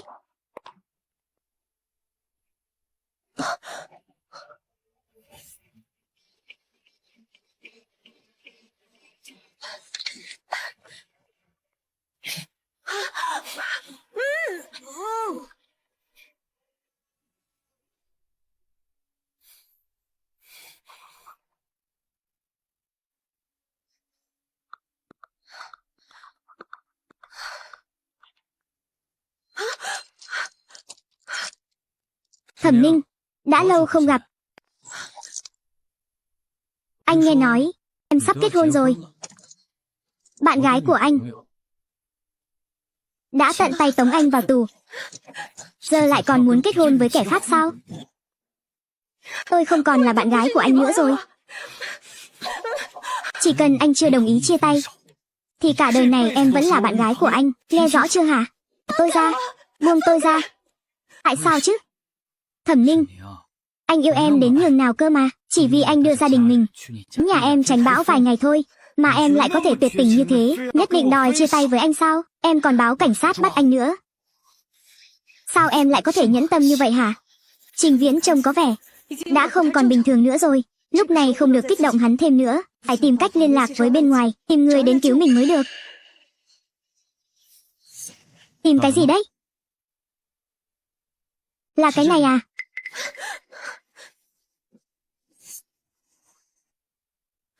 Trình Viễn, anh định làm gì vậy? Trả lại điện thoại cho tôi. Anh đang giúp em xin nghỉ phép với công ty đây. Bố của em bị bệnh rồi, em phải ra nước ngoài chăm sóc gấp. Ít nhất cũng phải đi 1 tháng đấy. Thấy thế nào hả? Công ty Tưởng Nguyệt. Ồ, còn cả tên nhân tình mới mà em vừa tìm được nữa. Tất cả bọn họ sẽ nghĩ là em đã ra nước ngoài rồi. Sẽ không còn ai đến làm phiền chúng ta nữa đâu. Trình Viễn, anh nghe tôi nói đã. Nghe tôi nói này. Anh nghe tôi nói đi, rằng anh đã phải ngồi tù 2 năm, nhưng mà anh, với năng lực và học vấn của mình, anh vẫn còn một tương lai rất rộng mở phía trước. Anh không thể giam cầm tôi cả đời được đâu. Sớm muộn gì chuyện này cũng sẽ bị lộ thôi. Chỉ vì muốn báo thù tôi mà anh đánh đổi cả nửa đời sau như vậy, anh thấy có đáng không hả? À, hóa ra em cũng biết là anh có tiền đồ rộng mở sao? Thẩm Ninh, em có biết để từ vùng núi nghèo thi đỗ ra ngoài, anh đã phải chịu đựng bao nhiêu khổ cực không? Từ năm anh lên 8 tuổi, ngày nào anh cũng phải đi bộ 10 mấy dặm đường núi để đến trường học, suốt bao nhiêu năm ròng rã. Anh học lên thạc sĩ rồi tiến sĩ, đêm nào cũng thức trắng, sầu muộn vì mớ luận văn kia. Anh cứ ngỡ cuối cùng cũng đến ngày được đổi đời, có thể mang lại cho em một tương lai tươi sáng. Thế mà ngay trong năm đầu tiên anh tốt nghiệp, chính em đã tự tay tống anh vào tù. Người không có tư cách nhất để nhắc về tương lai với tao chính là cái loại như mày đấy Thẩm Ninh. Người đàn ông này, những việc dơ bẩn mà hắn và mẹ hắn đã làm, hắn phải ngồi tù là cái giá hắn tự chuốc lấy. Vậy mà hắn lại có thể đổ hết mọi tội lỗi lên đầu mình. Nhưng mà không sao cả, Thẩm Ninh, mày đã hủy hoại cả cuộc đời tao. Món nợ này đích thân mày phải đứng ra mà trả thôi.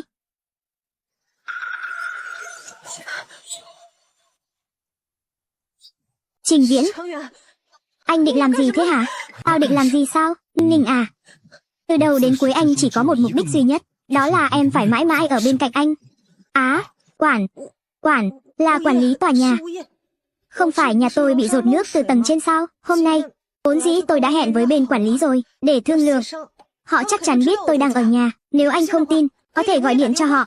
Lý của khu chúng ta hiện giờ có trách nhiệm hơn 2 năm trước nhiều rồi. Mấy ngày nay, tôi vẫn luôn trao đổi với họ về vấn đề an toàn đó. Lúc này không liên lạc được với tôi, quản lý chắc chắn sẽ nghi ngờ ngay. Dù hắn chọn cách mở cửa để lừa người bên ngoài đi, hay dùng điện thoại của mình để gọi cho quản gia, thì đó đều là cơ hội của mình. Thẩm Ninh, em nói bên ngoài là quản lý sao? Phải đó. Vậy sao anh lại thấy đó là một nhân viên giao hoa nhỉ? Thẩm Ninh, em với thằng đàn ông đó quan hệ tốt gớm nhỉ? Cả một bó hoa to thế này, xem ra cũng không rẻ đâu. Hèn gì em không thèm ngó ngàng tới anh. Thẩm Ninh, có phải em từ lâu đã coi khinh gia đình anh rồi không? Trước vừa tống anh vào đồn, sau đã tìm ngay được thằng khác, em còn muốn gả cho nó nữa. Anh đã cầu hôn em tận 3 lần mà em đều không đồng ý. Em với nó mới quen bao lâu mà em lại muốn gả cho nó hả?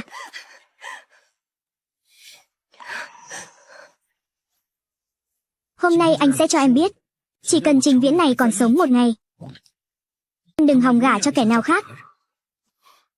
Thẩm Ninh, sau này đợi con của chúng ta chào đời, nó biết bố nó từng phải ngồi tù 2 năm, thì trách ai đây? Trách em đó. Thẩm Ninh, hai chúng ta thành ra thế này đều là do một tay em gây ra cả.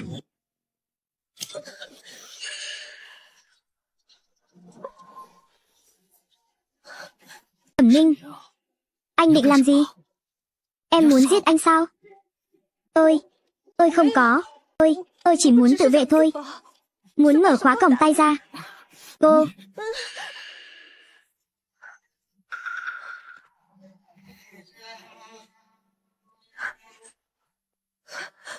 Ai thế?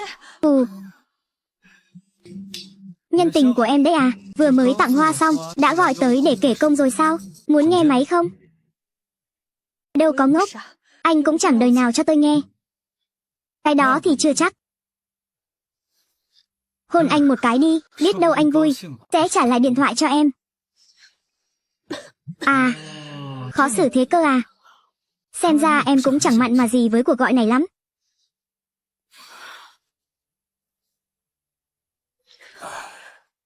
Ninh Ninh, chúng ta đã bên nhau từ thời đại học, từng là cặp đôi, khiến bao nhiêu người phải ngưỡng mộ. Anh không tin là em đối với anh chẳng còn chút tình cảm nào.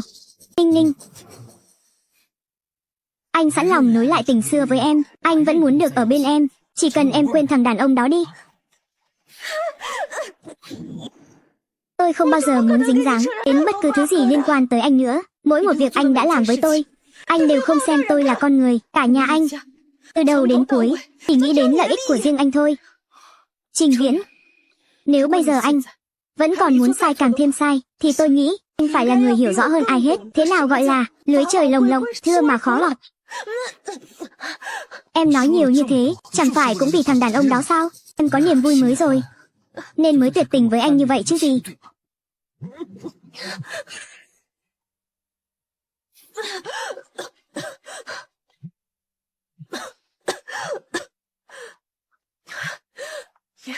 Tốt quá rồi, là Duyệt Duyệt.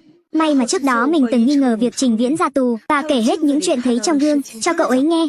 Bây giờ Trình Viễn dùng điện thoại mình, đột ngột nhắn tin bảo mình đã ra nước ngoài. Duyệt Duyệt không liên lạc được với mình, chắc chắn sẽ đoán ra ngay. Thuê bên đã gác máy, cuộc gọi kết thúc.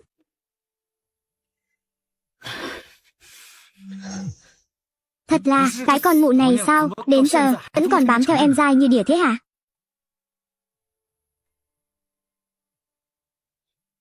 Không được, Tưởng Duyệt con mụ này tinh danh lắm.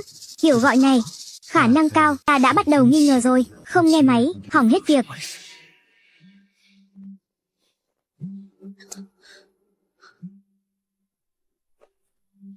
Em và Tưởng Duyệt quan hệ tốt như thế, chắc là biết phải nói gì với cô ta rồi chứ. Đúng không Ninh Ninh? Tuyệt đối đừng có mà nói bậy.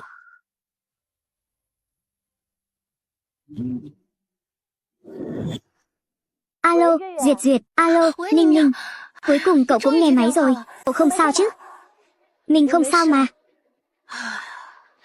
Không sao thì tốt. Đỗ Kiều bảo không liên lạc được với cậu, nên mới gọi điện đến chỗ mình đây này. Mình còn lo là tên biến thái Trình Viễn đó lại bày ra trò quỷ gì nữa rồi. Nếu mà vẫn không liên lạc được, chắc mình lao thẳng đến nhà cậu luôn quá. Alo. Ninh Ninh, cậu thực sự không sao chứ? Mình không sao, cậu đừng lo. Đúng rồi, đang yên đang lành. Sao cậu lại gửi một loạt tin nhắn bảo sắp ra nước ngoài vậy? Là chú gì bị bệnh đi sao? Sao lại đột ngột thế? Cậu còn nhớ lần trước bố mẹ mình về nước thăm mình, chúng ta đi ăn ở khách sạn Thiên Hào, cái lần cậu uống say khướt đó không? 2 năm trước, bố mẹ mình chính vì biết chuyện của Trình Viễn nên mới vội vã quay về. Chủ đề duy nhất trên bàn ăn lúc đó chính là mắng nhiếc Trình Viễn và cả nhà hắn. Mình nhắc lại chuyện này lúc này, Tuyệt Duyệt chắc sẽ phản ứng kịp chứ nhỉ? Mình nhớ chứ. Chính là lúc đó, bữa cơm chúng ta ăn đó, uống say thật là đã đời. Chẳng phải bố cậu 2 năm nay đâm ra nghiện rượu, mẹ cậu có trông chừng bên cạnh, có mắng cũng chẳng ăn thua, thế nên mới bị bệnh gút đó sao? Đúng. Mình nhớ rồi, cậu còn từng kể với mình, bảo chú cứ như một đứa trẻ vậy. Này Ninh Ninh, hiện giờ cậu vẫn còn ở trong nước đúng không? Dự định khi nào thì đi? Mình vẫn còn ở đây. Tối nay, mình đang ở nhà dọn hành lý. Hôm nay đi luôn, chuyến bay buổi tối, cúp máy đi. Mình không nói chuyện với cậu nữa nhé. Alo.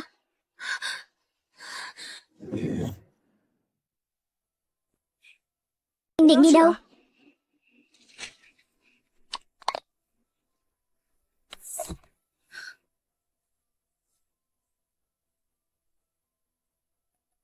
Yên tâm đi Ninh Ninh. Anh sẽ không nhốt em mãi đâu. Đợi khi về đến quê rồi, em sẽ được tự do đi lại thôi. Trình Viễn, anh làm thế này là bắt cóc đó. Bây giờ anh quay đầu vẫn còn kịp mà. Anh quay đầu ư?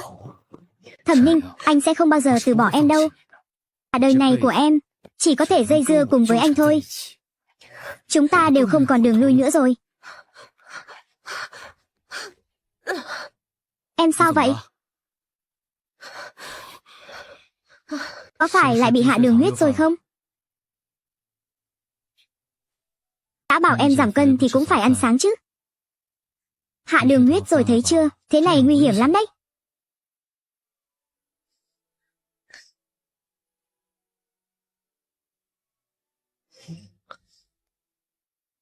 Cứu mạng thật rồi.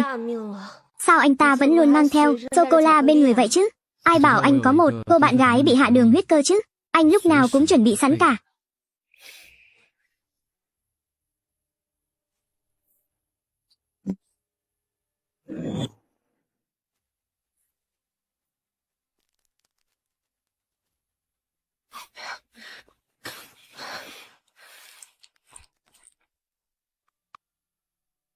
Trình Viễn luôn là một người rất cẩn thận. Hắn chính là lo lắng Duyệt nghe ra được điều gì nên mới định chuốc thuốc rồi đưa mình đi ngay. Mình phải tìm cách kéo dài thời gian. Trình Viễn, tôi đói quá. Tôi muốn ăn chút gì đó. Tủ lạnh nhà em chẳng có cái gì ăn được cả. Vậy anh có thể gọi đồ ăn ngoài mà. Thẩm Ninh, tôi thực sự đói rồi. Hôm qua tôi đã tăng ca suốt, còn chưa kịp ăn cơm nữa. Lần cuối tôi ăn cơm là từ trưa hôm qua rồi. Không xem bây giờ là mấy giờ rồi sao? Với cả, anh định lén lút đưa tôi đi. Chắc chắn là không đi tàu cao tốc được rồi. Nếu anh lái xe, thì sẽ mất bao lâu chứ? Anh chuốc hết ly thuốc này vào, bao giờ tôi mới tỉnh lại thì khó nói lắm. Tôi còn bị hạ đường huyết nữa. Nguy hiểm biết bao chứ. Chắc cũng chưa kịp ăn gì đâu nhỉ. Anh không đói sao? Cô ấy nói cũng đúng. Lái xe về huyện Vu Hà cũng mất 10 mấy tiếng đồng hồ. Thay vì trên đường mạo hiểm dừng lại ăn uống, chi bằng cứ ở nhà Thẩm Ninh, chuẩn bị sẵn sàng rồi hãy xuất phát. Dù sao cũng chẳng tốn bao nhiêu thời gian. Đợi đó đi, 20 phút nữa là tới.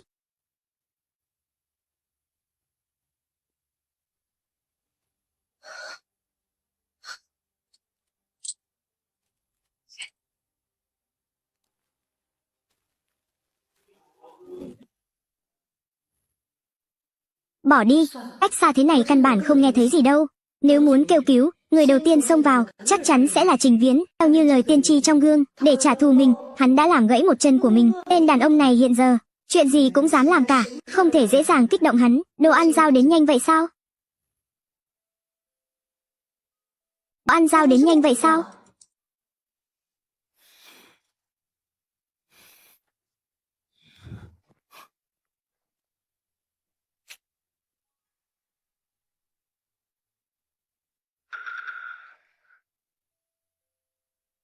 Cô Thẩm có nhà không ạ? Bên quản lý tòa nhà chúng tôi vừa mới đưa ra một vài quy định mới, cần gặp mặt trực tiếp chủ hộ để phổ biến một chút.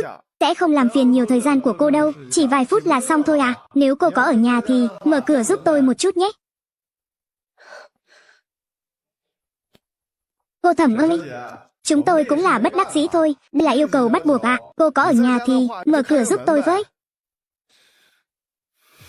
Gõ lâu như vậy mà vẫn chưa đi. Quản lý tòa nhà đâu có kiên nhẫn đến thế. Lẽ là Duyệt Duyệt tìm người đến rồi sao? Họ lo lắng việc xông vào sẽ kích động Trình Viễn, làm ảnh hưởng đến sự an toàn của mình, nên mới diễn ra màn này. May thật, đã lừa được Trình Viễn gọi đồ ăn ngoài. Nhân viên giao hàng vừa tới, quản gia lại càng có thêm cái cớ để dây dưa mãi không thôi.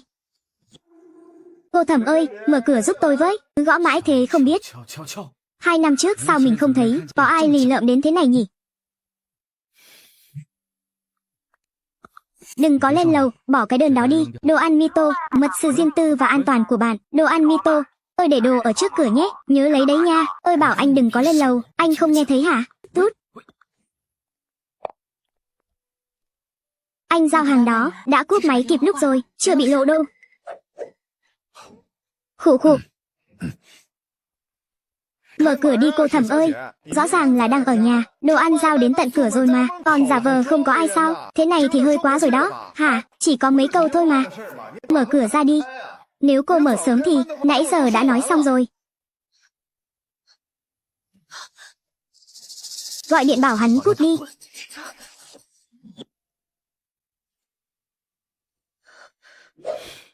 Nếu em dám nói lung tung, điều không nên nói, Thẩm Ninh, bây giờ anh chẳng còn gì cả. Thứ anh không sợ nhất chính là cá chết lưới rách, biết rồi. Mạng tôi bây giờ đều đang nằm trong tay anh rồi, anh còn gì mà không yên tâm nữa chứ.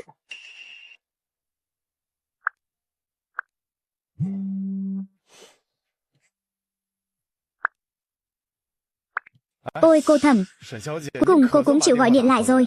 Cả tòa nhà này chỉ còn mỗi nhà cô thôi đấy, cô mau mở cửa ra đi. Tôi không có nhà. Không có nhà ư? Không có nhà sao cô lại đặt đồ ăn ngoài chứ? Không phải tôi nói gì đâu cô Thẩm, nhưng sao cô lại kiêu căng quá vậy? Thế này đi, nếu cô thực sự không muốn nghe tôi nói thì cô cứ mở cửa ra, tôi chụp một tấm ảnh, báo cáo công việc là xong thôi, được không hả? Ôi giời, thời buổi này, đi làm cũng chẳng dễ dàng gì, cô làm ơn hợp tác một chút được không ạ? Tôi đã bảo là tôi không có nhà rồi, anh ăn nói kiểu mỉa mai đó cho ai nghe vậy? Cô không có nhà ư? Thế sao cô biết mà gọi điện thoại cho tôi được chứ? Sao cô biết là đang gõ cửa nhà cô hả? Cô có thiên lý nhãn hay thuận phong nhĩ đấy à? Anh có thái độ gì vậy hả? Anh có hẹn trước với tôi không? Cứ ở đó mà gõ cửa suốt, tôi có nghĩa vụ gì phải mở cửa cho anh chứ? Tôi nhìn qua camera giám sát không được chắc. Cô Thẩm à, nếu cô cứ không lý lẽ như vậy thì thật là không nên chút nào đâu nhé. Bên quản lý chúng tôi tuy là phục vụ các chủ hộ thật, nhưng nếu cô cứ không hợp tác với công việc của chúng tôi thì chúng tôi cũng chẳng làm việc được đâu biết chưa. Tranh thủ lúc họ đang điện thoại, phải đảm bảo an toàn cho con tin. Chúng ta tiếp tục thu hút sự chú ý của tên tội phạm. Cậu lẻn vào từ phía cửa sổ phòng vệ đằng kia. Mau lên, mau lên. Tôi không lý lẽ chỗ nào chứ? Là các anh không hẹn trước. Cứ ở đó mà gõ cửa suốt. Tin tôi khiếu nại anh luôn không? Cô cứ khiếu nại đi, cô còn khiếu nại tôi nữa hả? Tôi thèm sợ cô chắc, đã không ủng hộ công việc của người ta, lại còn nói thế à?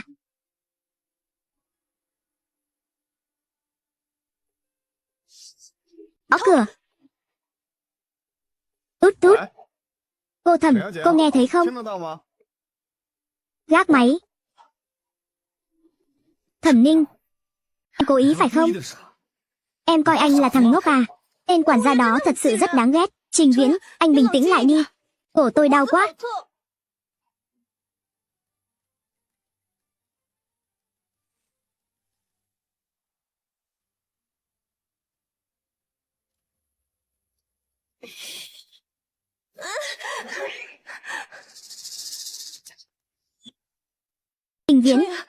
Tôi không muốn chết. Tôi bằng lòng theo anh về quê, chỉ cần anh hứa sẽ không làm hại tôi nữa.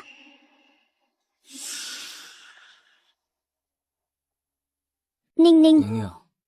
Từ đầu đến cuối, anh chưa từng muốn làm hại em, chỉ là muốn em nghe lời thôi.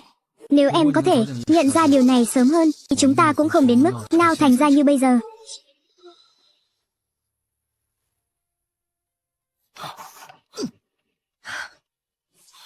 Ngoan ngoãn chút đi. Giữ chặt lấy hắn. Ngoan ngoãn đi. Ninh, cậu không sao chứ? Lần này cậu làm mình sợ chết khiếp rồi. Sao trên cổ cậu lại có máu thế này? Có đau không hả? Đau đi thôi, mình đưa cậu đến bệnh viện. Duyệt, mình không sao. Chỉ là vết chảy xước thôi, không đáng ngại đâu. Lần này đa tạ cậu đã báo cảnh sát kịp thời, nếu không mình thực sự đã mất mạng rồi. Quản gia Trần, các anh cảnh sát, cảm ơn mọi người nhiều lắm. Thật may là có mọi người, cái đồ âm hồn bất tán, biến thái nhà anh còn dám gọi tên Ninh Ninh à? Tôi nói cho anh biết, anh cứ ở trong cái đại lao đó mà, sống nốt cả đời đi, Ninh. Dù hôm nay anh có nói gì, có làm chuyện gì, thì bản ý của anh không hề muốn làm hại em. Anh chỉ vì quá yêu em thôi, Ninh. Anh không thể chấp nhận việc em gả cho người khác, anh mau im cái miệng lại đi. Ai mà bị anh yêu trúng, thì đúng là xui xẻo 8 đời rồi. Người ta như Đỗ Tiêu thích Ninh nhà tôi, chỉ dùng những hành động quan tâm thiết thực nhất để chăm sóc cho cậu ấy. Còn anh thì sao? Yêu đương gì mà lúc nào cũng nghi thần nghi quỷ, suốt từ sáng tới tối, hết theo dõi định vị, lại kiểm tra lịch sử trò chuyện, đến cả việc Ninh mặc quần áo gì, anh cũng muốn quản, cái này cũng không được, cái kia cũng không xong. Tôi nói cho anh biết nhé, từ sợi tóc cho tới ngón chân của anh, không có lấy một chỗ nào xứng đáng với Ninh của chúng tôi cả. Ninh. Em cũng nghĩ như vậy sao? Anh. Trình Viễn. Anh từ đầu đến cuối vẫn không hiểu. Dù tình cảm có sâu đậm đến mức nào, thì cũng phải được xây dựng dựa trên sự tin tưởng, thành thật và tôn trọng lẫn nhau. Ngay cả cái ngưỡng tối thiểu anh còn không chạm tới được, chỉ biết lấy danh nghĩa tình yêu để ngụy biện, thật sự là quá giả tạo rồi. Giải đi. Ninh. Ôi trời đất ơi, cuối cùng cũng tóm được cái thứ vũng bùn này rồi. Cảnh sát này, hắn chắc là sẽ không được thả ra nữa đâu nhỉ. Tôi nói cho anh nghe, cái tên này không chỉ có tâm lý trả thù cực mạnh, mà hắn còn là loại nhân tài công nghệ cao, được quốc gia đào tạo hẳn hoi đấy. Hệ thống an ninh của mấy khu chung cư bình thường chẳng thể nào ngăn nổi hắn đâu. Xem chừng lần này của chúng ta là do may mắn thôi, hắn còn khiến người ta ra nông nỗi này. Nếu như còn có lần sau, không biết sẽ gây ra hậu quả nghiêm trọng thế nào nữa. Hắn đang trong thời gian quản chế mà vẫn tái phạm tội, lại còn giam giữ và gây thương tích cho người khác. Tôi bảo đảm, hắn sẽ không bao giờ có cơ hội lần sau nữa đâu. Vậy thì tốt rồi. Lần này, đa tạ anh nhiều nhé, quản gia Trần. Chuyện này, chúng tôi sẽ không để kinh động tới các chủ hộ khác đâu, sẽ không làm khó bên quản lý tài sản các anh đâu. Được. Đúng là chỉ có cô Thẩm mới hiểu cho tôi. Vậy thì vô cùng cảm ơn cô nhé. Xong rồi, không còn chuyện gì nữa, tôi đưa phạm nhân về đồn đây. Cô Thẩm, vết thương trên cổ của cô cũng nên mau chóng xử lý đi nhé. Sau đó tới bệnh viện, làm một cái báo cáo bệnh án thương tật. Sau đó sẽ có đồng nghiệp của tôi liên hệ với cô, rồi cô hãy qua đồn cảnh sát làm bản tường trình nhé. Vâng, cảm ơn anh, cảnh sát. Ninh, để tớ đi tiễn họ một chút, cậu đợi tớ nhé.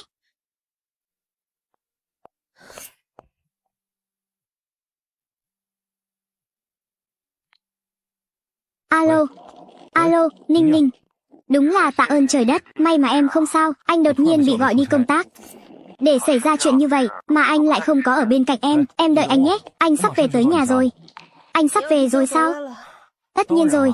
Nếu như chị Duyệt không gọi điện cho anh còn chẳng biết là em bị cái tên cặn bã đó đeo bám suốt thời gian qua. Xin lỗi anh nhé. Trước đây em đã không kể cho anh về chuyện của Trình Viễn. Em không phải cố ý giấu anh đâu. Em cứ ngỡ anh ta bị nhốt 3 năm. Đến lúc đó chúng ta cũng đã chuyển sang nhà mới rồi. Cuộc sống sau này sẽ không còn bất kỳ mối liên hệ nào nữa. Không ngờ là... Ninh, anh không có ý trách em đâu. Đây hoàn toàn không phải lỗi của em. Mấy ngày qua em chắc hẳn đã sợ hãi lắm rồi. Em đợi anh về tới nơi ngay đây. Vâng. Em đợi anh về.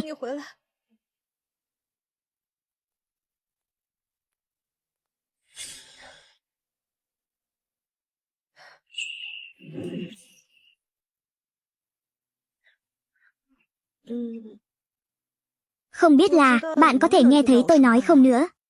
Dù tôi không biết tại sao tôi có thể nhìn thấy bạn, nhưng bạn đã cứu tôi rất nhiều lần rồi. Nếu như không thấy lời cảnh báo trước của bạn, thì ngày bão hôm đó tôi đã thật sự mở cửa rồi. Sau khi gia đình Trình Viễn bị đuổi đi rồi, tôi cũng sẽ có lúc lơ là. Còn cả lần này nữa, Nếu không phải vì tôi đã chuẩn bị tâm lý từ trước, báo cho bên quản lý và duyệt rằng Trình Viễn có thể đã ra tù rồi, thì chỉ dựa vào một cuộc gọi tạm thời của tôi lúc đó, duyệt không thể nào nhận ra được sự nguy hiểm đâu. Còn phối hợp với tôi ăn ý đến vậy nữa. Cả những chuyện này đều là nhờ có bạn. Để tôi nói cho bạn nghe nhé. Tòa án đã tuyên Trình Viễn tù chung thân rồi. Còn mẹ của anh ta, thời hạn tù hình chắc chỉ hơn 1 năm nữa là kết thúc. Nghĩ là tôi đã thuận lợi vượt qua được những kiếp nạn này trong tương lai. Có lẽ bạn cũng sẽ được hạnh phúc thôi nhỉ? Đúng rồi. Tôi kết hôn rồi đấy. Từ hôm nay trở đi, tôi sẽ không ở lại đây nữa. Cảm ơn bạn vì những lời cảnh báo đó. Chúng ta đều phải sống thật tốt nhé. Tạm biệt.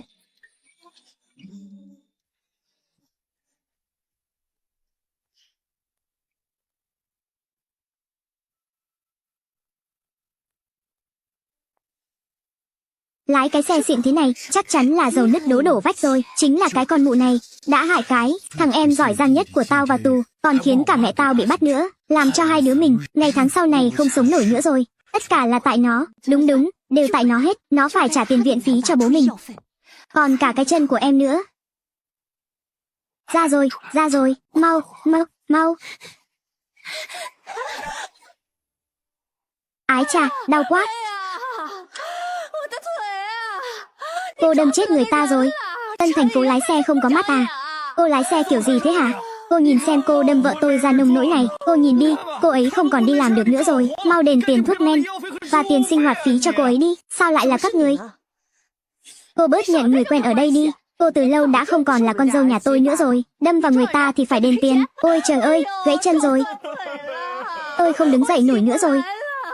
Vừa rồi tôi chỉ mới khởi động xe thôi, không thể nào đâm gãy chân người được, vả lại là do chị tự lao vào đấy chứ. Camera hành trình đã ghi lại hết rồi. Cái gì? Đâm vào người ta rồi còn muốn quỵt nợ à? Sao cô còn không mau gọi điện, đưa tôi đi bệnh viện đi. Dám đi bệnh viện ư? Vậy em là, vết thương chân bà ta không phải giả vờ, 8 phần là gãy từ trước rồi. Muốn gài bẫy tôi sao?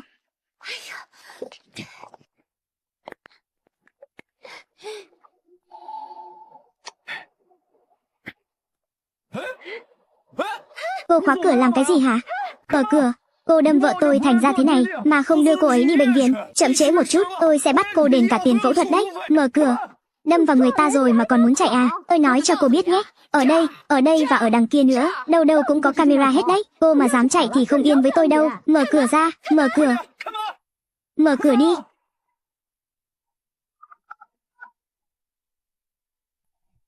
Alo, xin chào. Tôi muốn báo án. Tôi đang ở khu chung cư Tinh Huy Huyền, khu A của hầm gửi xe. Có người dàn cảnh tai nạn để tống tiền. Đúng là xui xẻo thật. Đã chuyển nhà rồi, mà hôm nay vẫn còn bị chúng làm phiền. Mặc dù camera hành trình có thể ghi lại bằng chứng, nhưng nếu chân của bà ta đã bị thương từ trước, cố tình gài bẫy tôi, kiên quyết đòi đi bệnh viện giám định, thì e rằng rắc rối này không dễ mà rút ra được đâu. Mình nhớ là trước đây đã lưu số điện thoại của anh trai Trình Viễn, không biết còn tìm được không? Trình anh, tìm thấy rồi. May mà chưa xóa. Nhanh lên, mở cửa, nhanh lên. Mở cửa. Mở cửa đi, nó đang định làm gì vậy hả? Lát nữa nó lái xe chạy mất, thì mình biết đi đâu mà tìm nó. Không thể nào đâu, thằng Viễn trước đây đã nói rồi, dân thành phố quy tắc nhiều lắm. Đâm vào người là phải đứng yên tại chỗ xử lý, chạy đi là càng to chuyện đấy. Bà nhìn xem nó có dám nhúc nhích không? Với lại, chân bà là do ngã xe bò lúc đi làm nên mới bị gãy đấy chứ. Ô tô đâm vào người thì cũng là ngã thôi mà, khác gì nhau đâu. Ngay cả bệnh viện lớn ở thành phố cũng không phân biệt nổi đâu. Có lý. Cứ bảo là nó đâm, bắt nó đền tiền đi. Alo, tôi đã báo cảnh sát rồi. Cảnh sát sẽ tới trong vòng nửa tiếng nữa.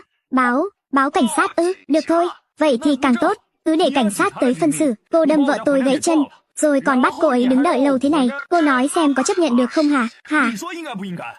Vậy sao?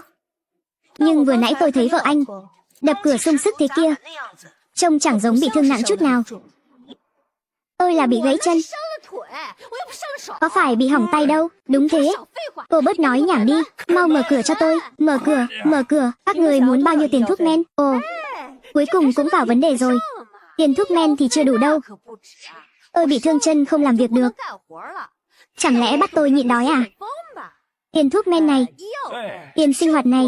Đúng, cả tiền mất công nữa. Đúng, ha ha, còn nữa. Ồ, này. Tiền tổn thất tinh thần. Tính sơ cũng phải 500.000. Ồ, không lấy nhiều của cô đâu. Đúng, mở cửa ra nào. 50 vạn. Hừ, các người cũng dám, sư tử ngoạm thật đấy. Ái cha, 50 vạn thì làm sao? Cô đã hại nhà tôi thê thảm thế này, hết người này tới người kia đều phải vào tù ngồi cả rồi. Đúng thế, đòi cô 50 vạn là còn quá rẻ cho cô rồi đấy. Tôi nói cho cô biết nhé, cô đừng có mà lôi mấy cái cớ vô dụng ra. Đừng nói là không có tiền, đi cái xe xịn thế này. Cô có bán cả xe lẫn nhà đi thì cũng phải trả đứt đuôi một lần, trả cho sạch nợ đi. Đúng thế, mở cửa, nhanh lên. Trình Viễn và mẹ anh ta vào tù với tội danh giam giữ người trái phép, cưỡng dâm chưa thành, sử dụng trái phép thuốc gây mê, chủ mưu và kẻ xúi giục, đồng phạm đều đã bị tuyên án. Sau khi ra tù, Trình Viễn nóng lòng muốn trả thù nên lại vào đó lần nữa rồi. Lần này là tù chung thân. Tôi gọi cuộc điện thoại này là muốn thông báo với các người. Tôi báo cảnh sát, không phải vì tai nạn giao thông, mà là vì tội danh gian cảnh tống tiền. Nhắc mới nhớ, những người nhà họ Trình các người, vào ngày bão 2 năm trước, đã định xông vào nhà tôi. 2 người cũng có mặt ở đó đấy. Tuy nhiên, lúc đó, tôi nể tình các người, có già có trẻ, nên chỉ khởi kiện 2 kẻ cầm đầu thôi. Nhưng hồ sơ vụ việc vẫn còn lưu đấy. Cả hồ sơ xuất cảnh sát hôm đó nữa. Còn cả bà mẹ chồng kia nữa, trước khi vào tù, đã để lại bằng chứng ghi âm thừa nhận rằng muốn chiếm đoạt nhà của tôi vì là khu trường điểm, muốn lừa gạt lấy nhà để cho con trai các người đi học. Những bằng chứng này đều có thể trích xuất lại được hết, cộng thêm camera hành trình, camera giám sát của bãi đỗ xe và cả cuộc gọi này nữa. Các người nghĩ tội danh lừa đảo tống tiền sẽ bị xử bao nhiêu năm? Tống tiền cái gì chứ? Đừng có hù tôi không phải loại người dễ bị dọa đâu. Dù sao cô đâm vào người thì cô phải đền tiền, dù cho ông trời có xuống đây thì đây cũng không phải tống tiền. Mau mở cửa ra, đền tiền cho tôi. Chân chị gãy khi nào? Gãy như thế nào? Người bình thường có lẽ không phân biệt được, nhưng tôi nghĩ một bác sĩ chỉnh hình chuyên nghiệp chắc chắn sẽ có cách thôi. Cộng thêm cả bệnh án của chị ở các bệnh viện nữa. Còn nữa, lúc các người vào thành phố, chuyến xe mà các người đã đi, có nhân chứng nào không? Hay có camera nào ghi lại được để chứng minh rằng chân của chị vốn dĩ đã bị què từ trước rồi không? Tôi có lẽ sẽ tốn chút thời gian phiền phức, nhưng so với việc các người tống tiền 50 vạn, với cái hậu quả phải gánh chịu cho khoản đền bù này, thì chút phiền phức của tôi chẳng đáng là gì đâu. Từ đầu đến cuối, tôi chẳng nợ nần gì nhà họ Trình các người cả. Trình Viễn và mẹ hắn phải ngồi tù, cũng chẳng thể đổ lỗi lên đầu tôi được. Đã vậy 2 người còn dám đi lừa đảo, bất chấp việc ở nhà vẫn còn đứa con trai đang học tiểu học. Vậy thì tôi cũng không ngại mà tống khứ cái ổ rắn chuột này của nhà họ Trình các người vào trong tù hết lượt đâu. Này phải làm sao bây giờ? Con mụ này đúng là một kẻ tàn nhẫn.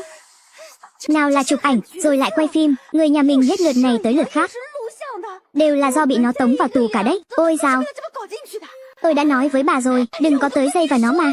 Thế mà bà nhất quyết không nghe, cứ đòi chạy tới đây tìm nó làm cái gì. Thế là tôi nhất quyết muốn tới chắc. Chẳng phải là do lúc ông đi làm, ông làm gãy chân tôi sao? Tôi là không có tiền để trị bệnh cho bà. Nếu bà không chịu trị, thì bà cứ chấp nhận bị què cả đời đi. Dù sao thì què một đời vẫn tốt hơn là phải ngồi tù. Nhưng nếu cả hai ta cùng đi tù, con mình lấy gì mà ăn? Ông phải nghĩ tới con chứ. Nhân lúc cảnh sát chưa tới, mình mau chuồn thôi. Đi đi, mau đi thôi. Tới rồi đây.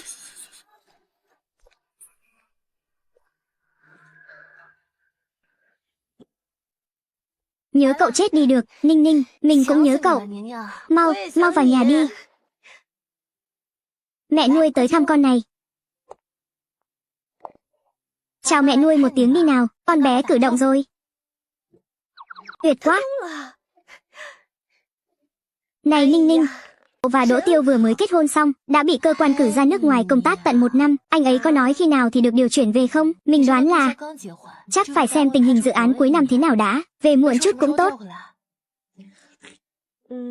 Mình vẫn còn nhớ đấy, tên Trình Viễn và bà mẹ quái ác của hắn.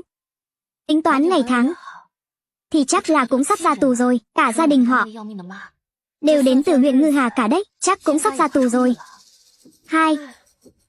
Cả gia đình bọn họ đều đến từ huyện Ngư Hà cả đấy. Không có Trình Viễn, bọn họ ở thành phố lớn này căn bản là chẳng thể nào trụ lại được. 1 năm trước, vợ chồng anh trai hắn có tới tìm mình, đã bị mình dọa cho bỏ chạy rồi. Vả lại, dù sao mình cũng đã chuyển nhà rồi, mình nghĩ sau này chắc sẽ không còn dính dáng gì tới hắn nữa đâu. Cũng đúng thật. Tớ nghe cậu nói trong điện thoại là lần này cậu quay về là vì bên quản lý báo rằng nhà của cậu bị ma ám à? Căn hộ đó, tớ cứ ngỡ là cậu đã bán nó rồi chứ. Hiện giờ, thị trường bất động sản trong nước đang ảm đạm, bán đi lúc này chỉ có lỗ thôi. Ý của mẹ mình là thà cứ để đó trước đã. Thế còn chuyện ma ám đó là thế nào?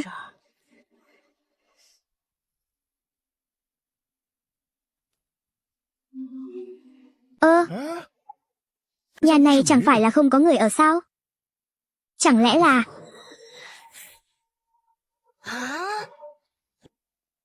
Này không phải là ma ám đâu, đây là nhà cậu có trộm vào rồi. Nhưng đồ đạc có giá trị trong nhà, mình đều đã mang đi hết rồi. Cơ bản chỉ còn lại mấy món nội thất cũ, chẳng có gì để mà lấy trộm cả. Hai, lại, có tên trộm nào lại dám đi cửa chính ngay giữa trưa thế này chứ? Cũng đúng thật. Vậy, liệu có khi nào là... Mình cũng đoán là vậy, thế nên mình nhất định phải về nhà xem sao. Ninh Ninh, tớ nhất định phải đi cùng cậu. Cậu mang thai 7 tháng rồi, sao mình có thể để cậu đi cùng được chứ? Yên tâm đi, có anh quản lý đi cùng sẽ không sao đâu. Tấm gương đó đã cứu mình bao nhiêu lần rồi. Dù cho người đó có thật sự là bà ấy, thì chắc chắn cũng không có ác ý với mình đâu. Cô Thẩm, hôm đó tôi chỉ kịp liếc qua một cái. Hình như là chân của phụ nữ. Này nhé, dựa theo những gì tôi biết, tòa nhà này của chúng ta, trước đây, chưa từng xảy ra chuyện gì cả. Lúc cô còn sống ở đây, có từng phát hiện ra điều gì lạ không? Vào trong xem là biết ngay thôi. Được.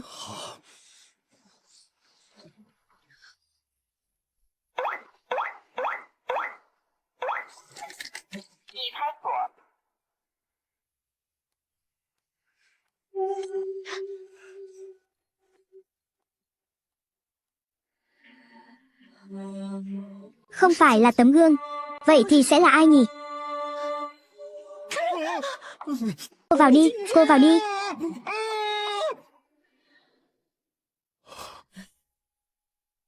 Trời đất ơi, hú hồn hà. Bà còn dám ở đây, lại còn đang thái rau nữa à? Mau theo tôi lên đồn cảnh sát, xin anh hãy tha cho tôi một con đường sống. Tôi cũng là bị dồn vào đường cùng rồi. Ở nhà có 2 vợ chồng, đứa con trai và con dâu tôi, chúng nó không thèm ngó ngàng gì tới tôi nữa.